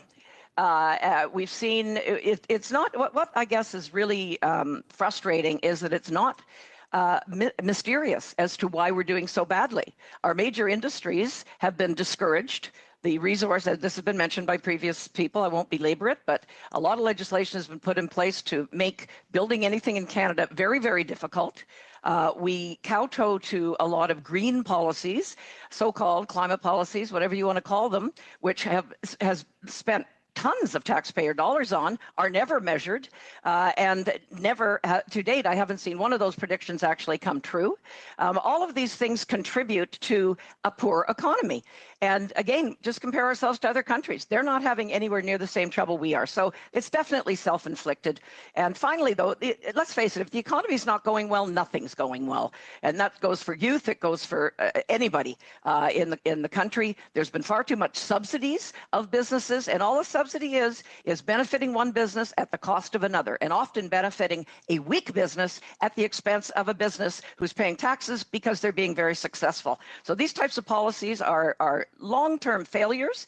They are very problematic, and as a number of people have pointed out, in an economic downturn, young people suffer the most, because that's when people say, well, I can't afford to hire a young person anymore, I'll have to train them and so on. And small businesses want to do that. I've heard from small firms that they say, we like to hire a student every summer, and these are sometimes 2 and 3 employee businesses, but when we can't afford to anymore because it costs us so much to do so, they're very disappointed, because small firms usually have a pretty good community orientation, and they want to help develop our next generation for a good future for the individual and the country. Okay, thank you. I'm going to try to get one more question into you and then one question to another witness before the end of my time here. Could you just elaborate a little bit on what you said, problems of immigration contributing to youth unemployment? What are the areas where you've seen misalignment on immigration policy contributing to the current economic challenges and the unemployment issues? Well, it seems to be mostly with the student visa program, and we know there are many, I've heard different numbers bandied about, but we know there's a serious number of visas that have expired. Our government immigration department doesn't seem to have any measurements of exactly how many that is, where these people are, and they should be leaving the country, of course, after their visa expires. That's how it works, supposedly, but that's not happening. So a lot of these people find themselves in various types of positions in small firms. We've heard of a lot in the hospitality industry, for example, and naturally that keeps out the young people that are truly Canadians and aren't on some kind of special temporary visa. And we've heard from a lot of young people who have applied to a ton of these, and they're looking for part-time work. They're looking for a summer job, maybe part-time while they go to university or secondary school or whatever, and they can't get those jobs because they're occupied by these people that, frankly, many of them in Canada right now. Thank you. In the time I have left, I'd like to go to you, Mr. Nauta. Now, you spoke about people getting credentials that maybe they would expect to be able to use in the labor market that they're not able to use, and then they've spent time doing studies, accumulating knowledge, but knowledge that they're not actually able to use in the course of their jobs. There are different levers when it comes to education at the federal and provincial level. One option might be for the federal government to look at the levers that it has and say, we're going to try to send some signals around to try to reflect the signals of the labor market in terms of student support. I wonder if you could reflect on that and how exactly the federal government might engage this issue of some credentials more likely to lead to employment versus others less likely to lead to employment. Thank you, Mr. Jennis. I'm sorry you'll have to reflect on that at another Chair, time. Chair, I have 20 seconds, and I think my colleague's phone shows the same. So. Yeah. Continue. Okay. Okay. Well, thank you for the question. I think that although education is primarily a provincial responsibility, the nature of the policy in the last several decades has been that the federal government has taken more responsibility in that area in terms of funding. Canada Social Transfer comes to mind. Workforce development agreements certainly come to mind as well. To your point, I do agree. I think what our data show is that having some sort of signal, some sort of price signal to indicate where students should be preferencing their time in the post-secondary period would be valuable. It doesn't mean that education is entirely about how it's going to what kind of skills it's going to give them for the workforce. Obviously, there are other things involved in education, but it is an important part of what students are expecting, and so I think it would be a benefit to them to have some sort of signal as to what the labor market is demanding. Okay, thank you. Yes, it was the 6-minute round, not the 5. Sorry about that. Who is Ms. Koutrakis for 6 minutes? Thank you, Mr. Chair, and thank you to all our witnesses for your testimony here this afternoon. My first question is to Ms. Swift, and I'm looking for some clarification. In your testimony, you said that there are far too many subsidies and they're too expensive or they cost too much. Would you be able to define for me, please, what that costs too much means? Go again. There we go again. Yep. Okay.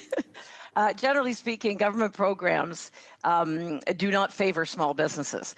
There usually a fair bit of paperwork has to be filled out to access them and so on, and they tend to benefit larger firms more than smaller firms. So what I'd like to see, I mean, anybody, I guess, can have a subjective opinion as to what's too much and what's too little.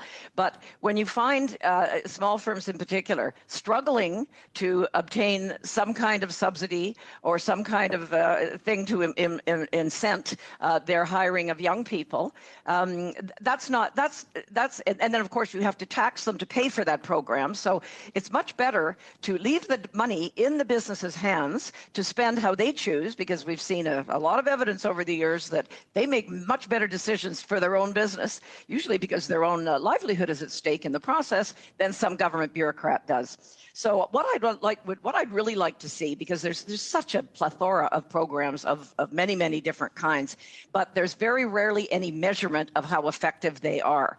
And if we could have sunset clauses on a lot of these programs so that they basically went away, they died in a few years or whatever's an appropriate time period, and then have an assessment as, did they really create jobs? Did they really do what they were intended to do? We don't have that now. So many of these programs aren't measured at all, and often they're driven more by political concerns than economic concerns, such as, oh, what riding is this business in? Are they in a riding that my party won the last election in? And, those kinds of things. I've just seen that far too often over the years, and that's not a good criteria for spending taxpayer money. It should be measurable, and it should boost the economy, not simply be a politically motivated slush fund.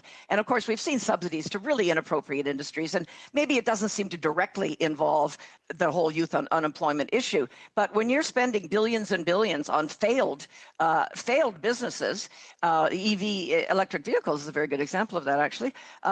We've seen many fiascos in that area. That takes money away from the ability of every business in the economy, not just small firms, to be able to hire properly and pay their employees properly as well.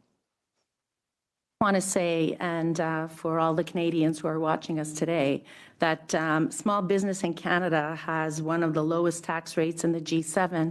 So I'm trying to follow very intently your testimony, and I have to admit, I'm feeling a little bit confused, because on the one hand, you're saying we're spending a lot of money on subsidies and they're not really going to the small businesses.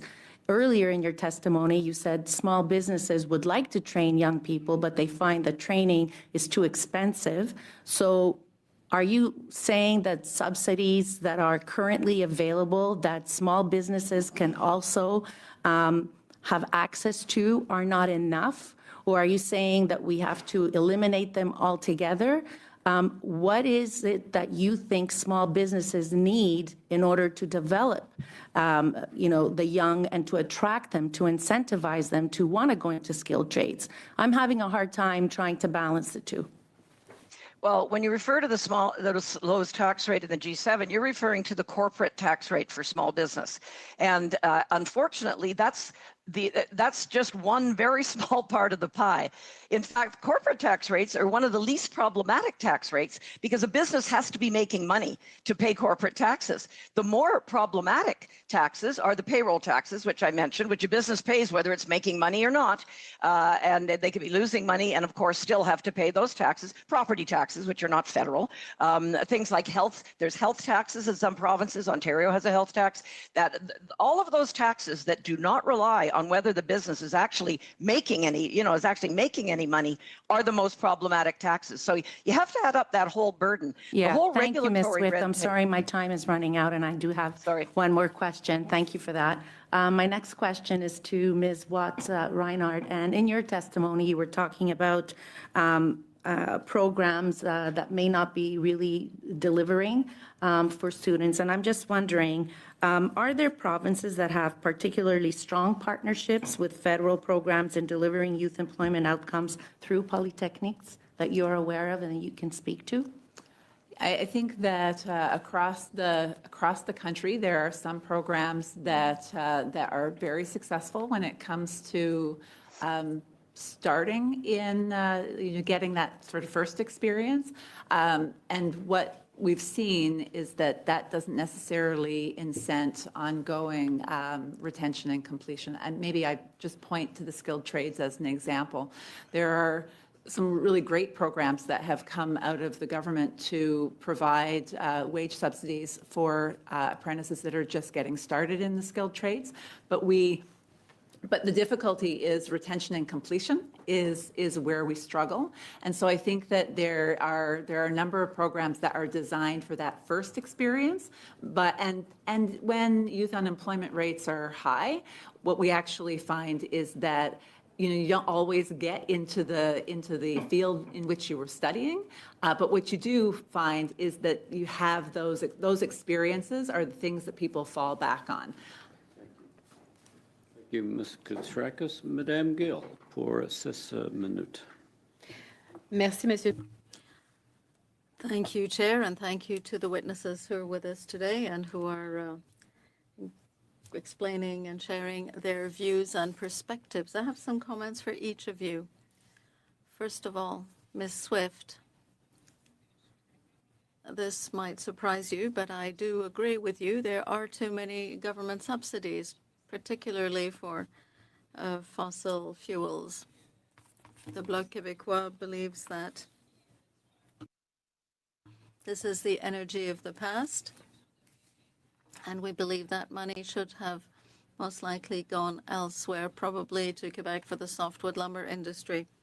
When it comes to jurisdictions regarding Quebec, I don't want to talk about education in other provinces. We had a witness. We heard the Quebec Chamber of Commerce Federation, who pointed out that in Quebec, youth unemployment was not the same issue, or the issue didn't take the same form in Quebec. And there was an interesting cooperation between education and businesses in order to help young people enter the workforce. So useful. There is something there that we can draw inspiration from. I also heard Mr. Nauta saying something I found interesting. He talked about dignity. When we talk about unemployment, yes, it is alarming in some areas more than in others, but it is always concerning wherever it is because it is affecting a greater number of young people. We want them to contribute to the economy. We've also talked a lot about the crisis. So coming back to dignity, what is your view of the social safety net now in place? Because if young people don't have jobs, they are in difficulty. Do you believe that the current employment insurance system is doing what it's supposed to do? And if not, what could be done instead to help young people keep their dignity, find jobs? I'm thinking of my riding, which is a rural riding with a lot of natural resources.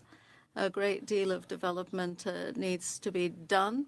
And many young people who are fishers, who are in the forest industry, are simply not able to make ends meet through the whole year. I'm listening. Thank you for the question. I will begin in French. To be specific, or to be more specific, I will carry on in English.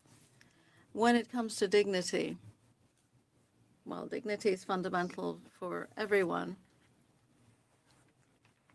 And we need to remember that there are a number of aspects to dignity. Fundamental human dignity. I think that's something that can never be taken away from anyone, no matter what's done to the person or what their working conditions or living conditions are. At the same time, what we want is for people's living conditions and for public policy to reflect the human dignity that they hold inherently. I think that public policy has a very difficult balancing act to accomplish when it comes to this. On the one hand, like you say, employment insurance and other aspects of a social safety net have to be there to ensure that the living conditions of someone do reflect the dignity that the person holds by virtue of their personhood. And there are certain basic elements that everyone needs to live a dignified life. At the same time, and this is what my remarks were trying to get at the beginning, there's another aspect of dignity, which is the ability of a person to contribute to their community and to their neighbors and to their families that arises out of work itself. And that's something that we can't ignore either. So I think this is where programs like the employment insurance program have sought a balance between ensuring that we're supporting people when they need it, but also in a way that gives them an on-ramp back into employment. And so that's so the Working While on Claim program, for example, is a way that I think the program has sought to do that. That's something that I would certainly endorse and that we've recommended for the Canada Disability Benefit as well. So I hope that just starts to answer your question a little bit in the sense that there is that balancing act to achieve. Est-ce qu'il me reste du temps, Monsieur le Président? Do I still have time, Chair?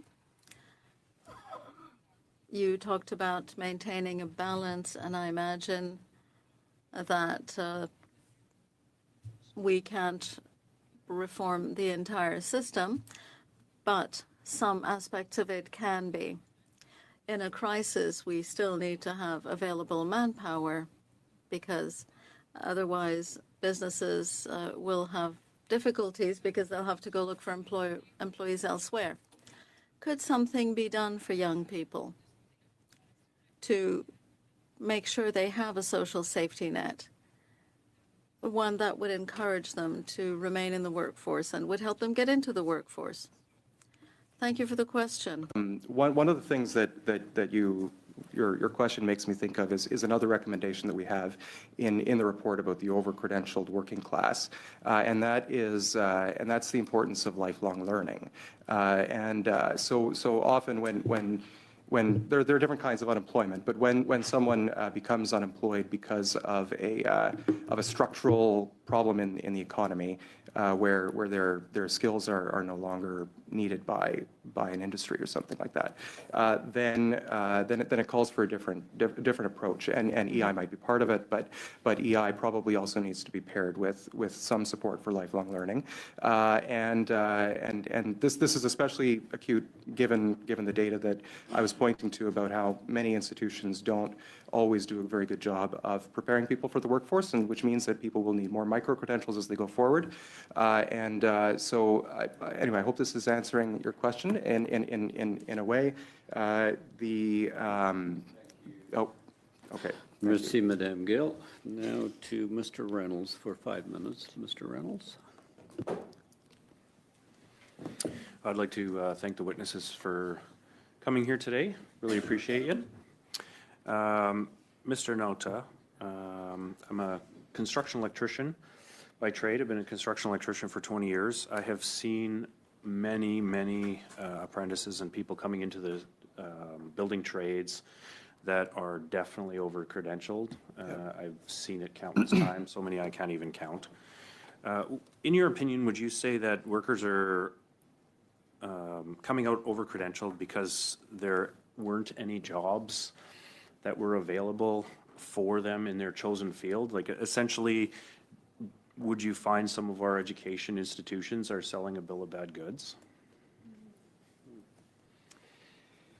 Well, to answer the question, I think it's effectively an issue of supply and demand. In that there are certain occupations where there is an oversupply of skills, and then there are other ones where there is an undersupply of skills.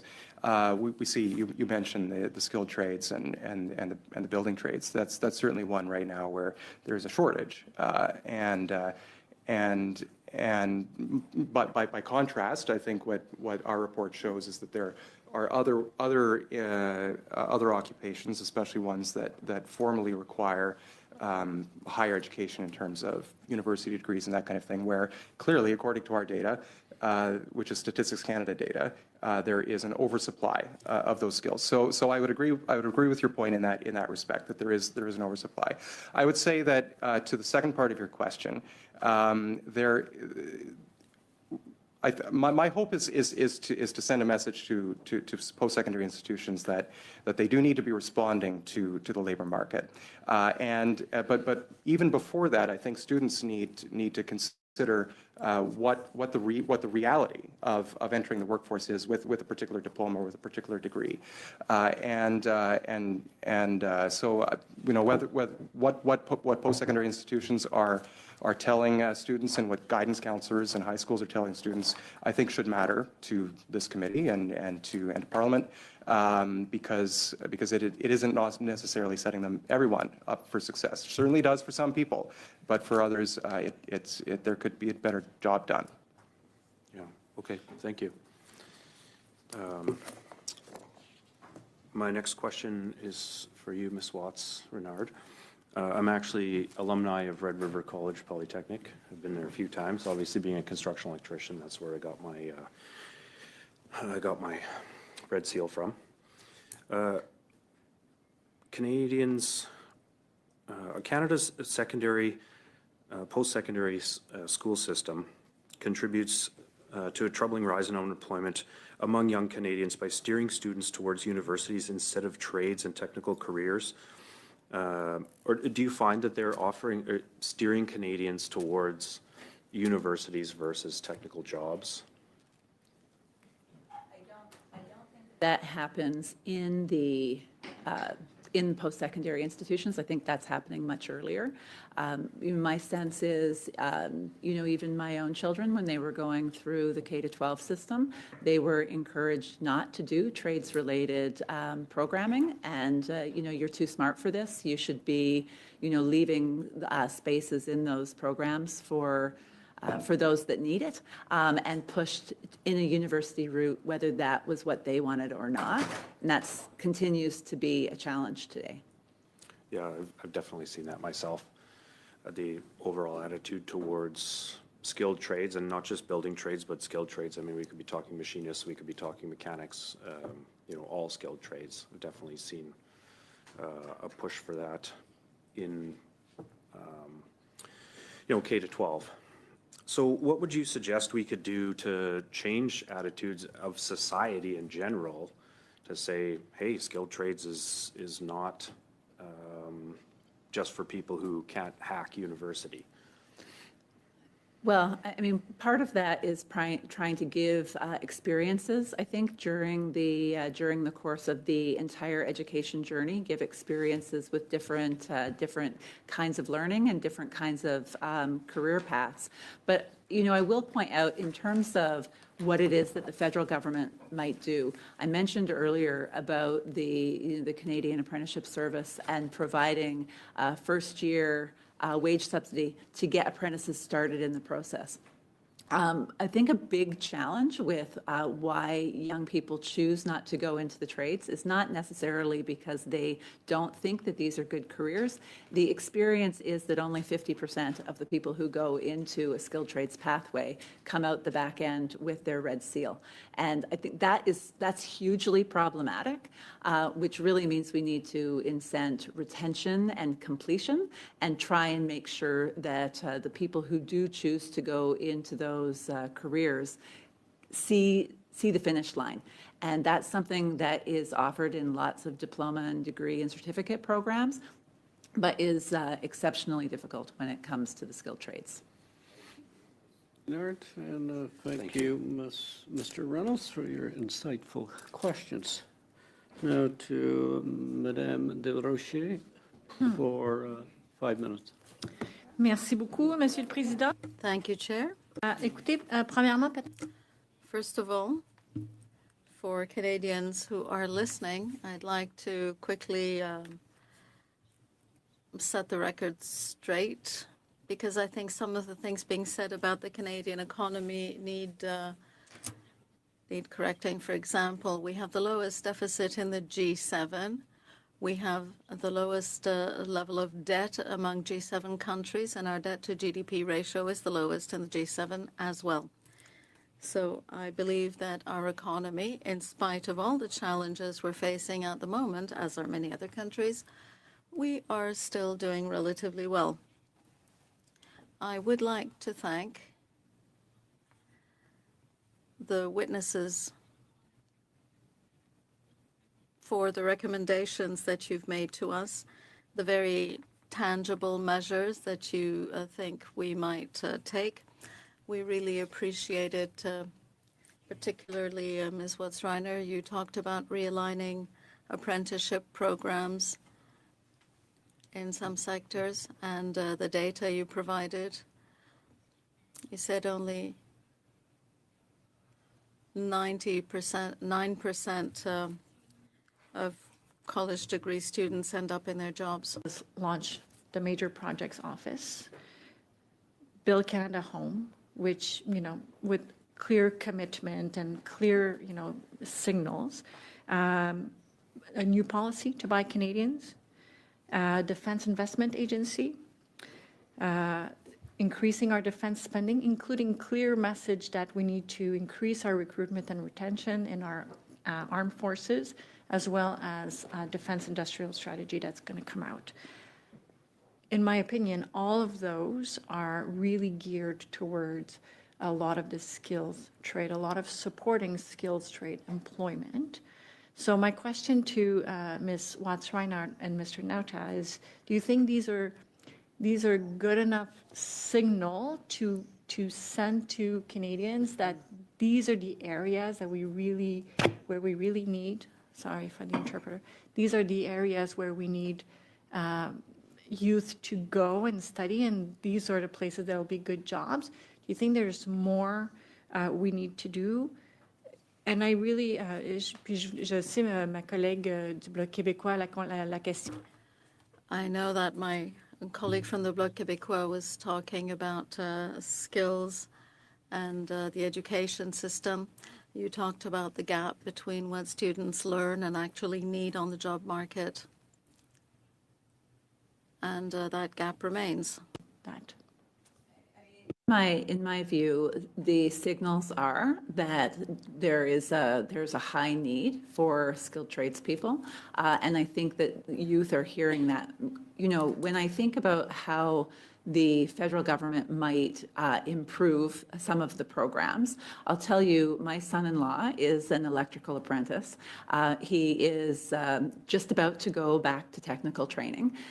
I mean, my previous job, I was the executive director of the Canadian Apprenticeship Forum, so I have a strong understanding of Canada's apprenticeship system. And my sense is when he tells me I can't figure out what kinds of supports are available to me while I go back to school, that's a problem.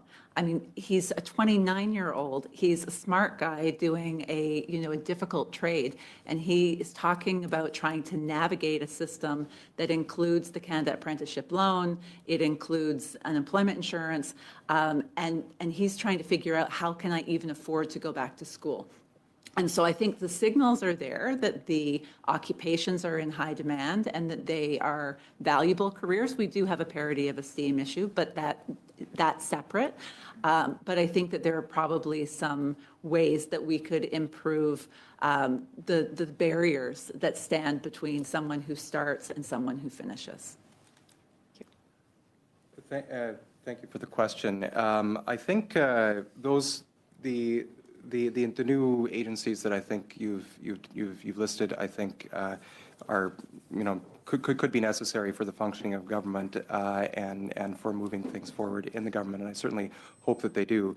But what I would say about signals to students in terms of the workforce is that it's most important that the markets send those signals. I'm not sure that it's the best idea for government to be sending those signals, except insofar as it's trying to correct a period of esteem issue, whereby historically or more recently, certain occupations have been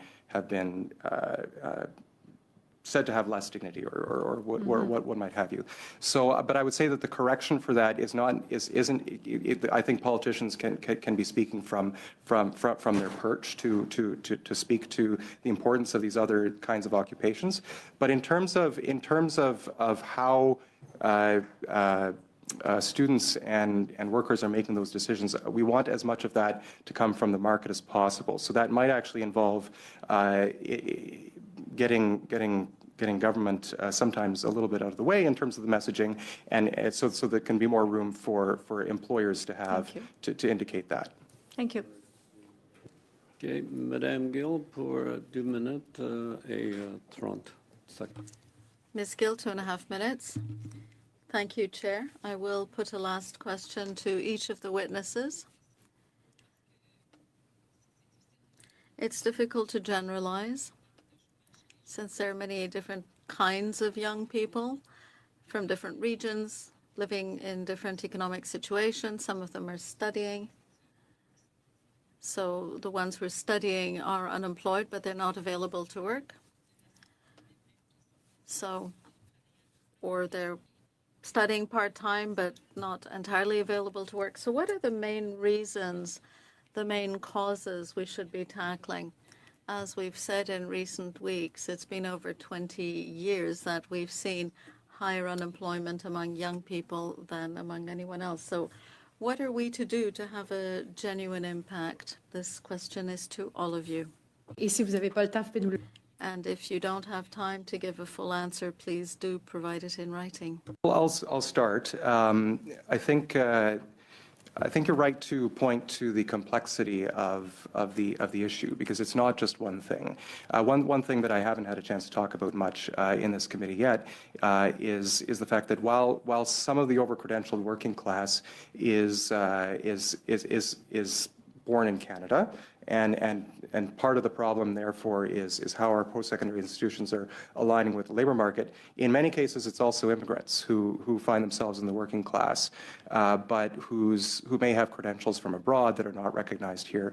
And so that's just an example of how this issue hits the population in two very different ways. I think you can see that could be that could happen along many different demographic differences as well.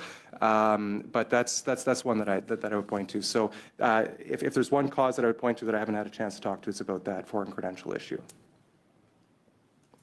Maybe to add to that, I do think that there is a sense that that young people are not always fully available to work, absolutely. but they're all looking for a way to contribute, and that way can be through experiential learning. That's something that we've seen. You don't need to be in the labor market to participate in experiential learning programs, whether that's something in technology or in healthcare. And so those learning programs that will bring experience into the classroom prepare people for the workplace. And I think that's where we see the higher postgraduate employment rates is where students have had those opportunities during school. Madame Gill, we will conclude with a round with the opposition and the government. Ms. Falk for 5 minutes. Thank you very much, Chair. And again, thank you to our witnesses. Ms. Watts-Reynolds, I just want to thank you for pointing out what private business does for education. I'm in the neck of the woods where a lot of energy companies are donating space, they're donating learning, they're donating the experience for a lot of these people, young adults, even adults, because a lot of people are going back to the trades after they've already received a degree, to get their experience that they then need to be able to go into the workforce. So I think it's important to recognize that that's not coming from government, that's coming from the businesses that are employing our constituents and Canadians across the country. Mr. Nada, I just was wondering, you had spoke about the dignity of a person, and I'm just wondering, why is employment particularly important for young people in helping them to build that positive future? So I kind of see that as a foundation, that we need that for, the next step in life. Mm-hmm. Absolutely. So employment has a different character than some other spheres of life, in that there are certain expectations that if you don't meet them, you won't necessarily last long in the workplace, and that can sound quite negative, but in fact it's a positive thing.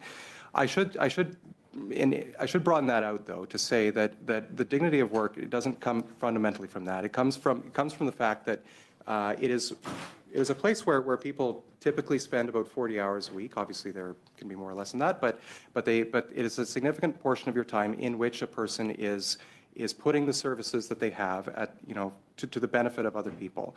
It is one of the few places that people also encounter strangers. Someone comes into a shop. One of the first questions that they'll ask is, "Have you been served?" or may I help you? And so it's one of the few places where we actually interact with people we don't know in a positive way. I think this contributes to a sense of service. It contributes to a sense of virtue as well in how we interact with the world. So fundamentally, like I said earlier, it's about taking your talents and your gifts and your time as well and putting it at the service of other people. And work is one of in the workplace is one of the fundamental places that we do that. I should broaden that out. You want to get it, but I should broaden that out briefly to say that work obviously encapsulates a lot more than that, and could be work in the family home as well, where the same functions are taking place. For sure. Okay, thank you. I know I've been a long time standing member of this committee, and we've done a lot of different studies over the years. One of them was experiential learning. We did do a study on that, and I was shocked to hear witness testimony saying to high school students, don't go into that trade. That's a dirty job. You don't want to be a plumber. You don't want to be a scaffolder. That you need to go to university. I was shocked to hear that. I come from a very resource-enriched, agriculture-enriched area, and that's how we survive, is the trades. And actually how we all survive. We need people. We're in a housing crisis. We need tradespeople to be building our homes, to building our infrastructure across this country. So I'm just wondering, for any of the witnesses here, have you seen any good examples in Canada or elsewhere where young people are better supported to go directly into trades or other non-degree career paths? There are certainly programs. Really, every province does have programs that are designed to try and capture people, usually in high school, to go direct into trades programs, for example.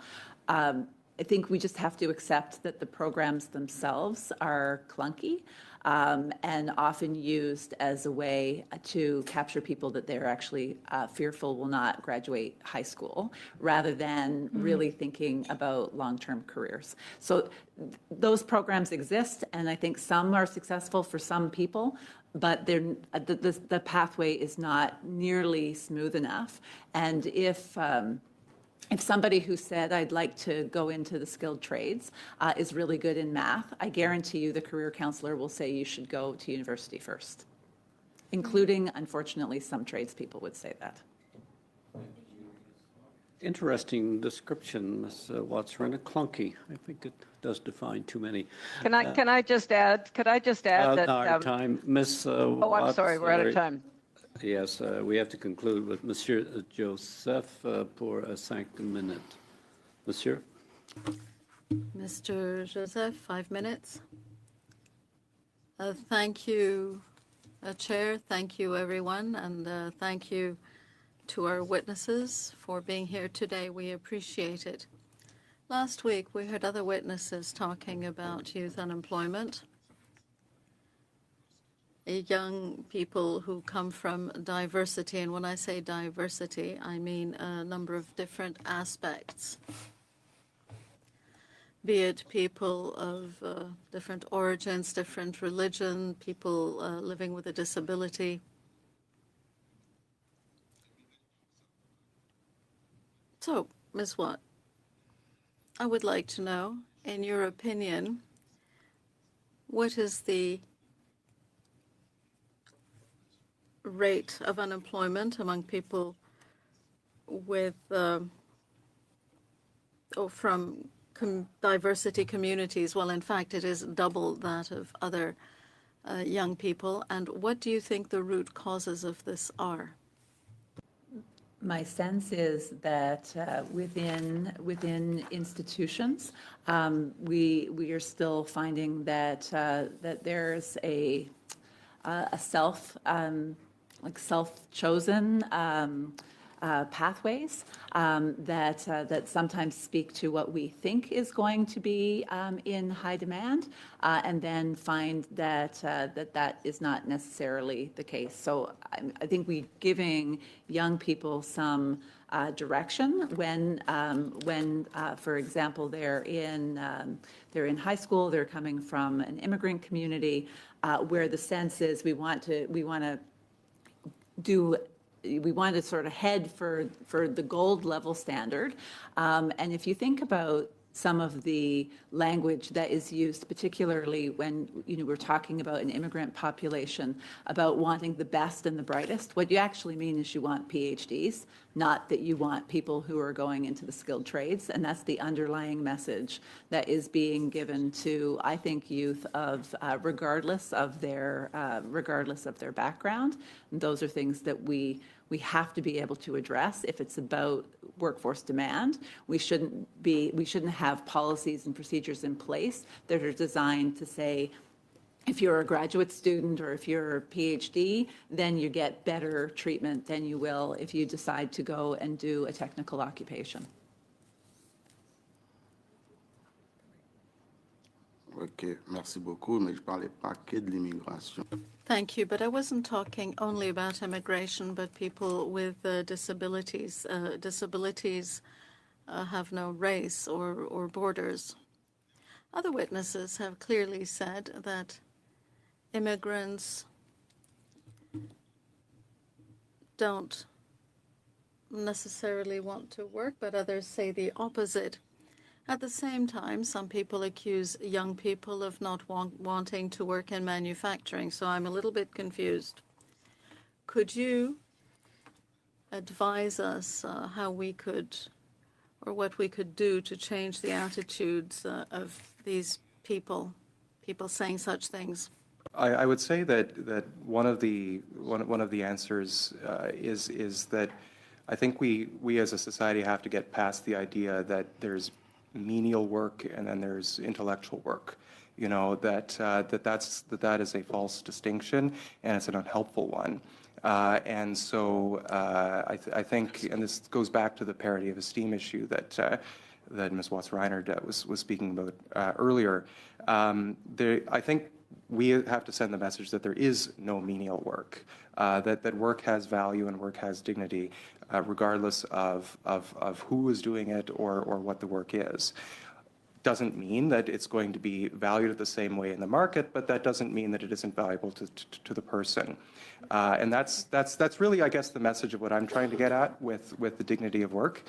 And for too long, we have overvalued certain kinds of career paths at the expense of others.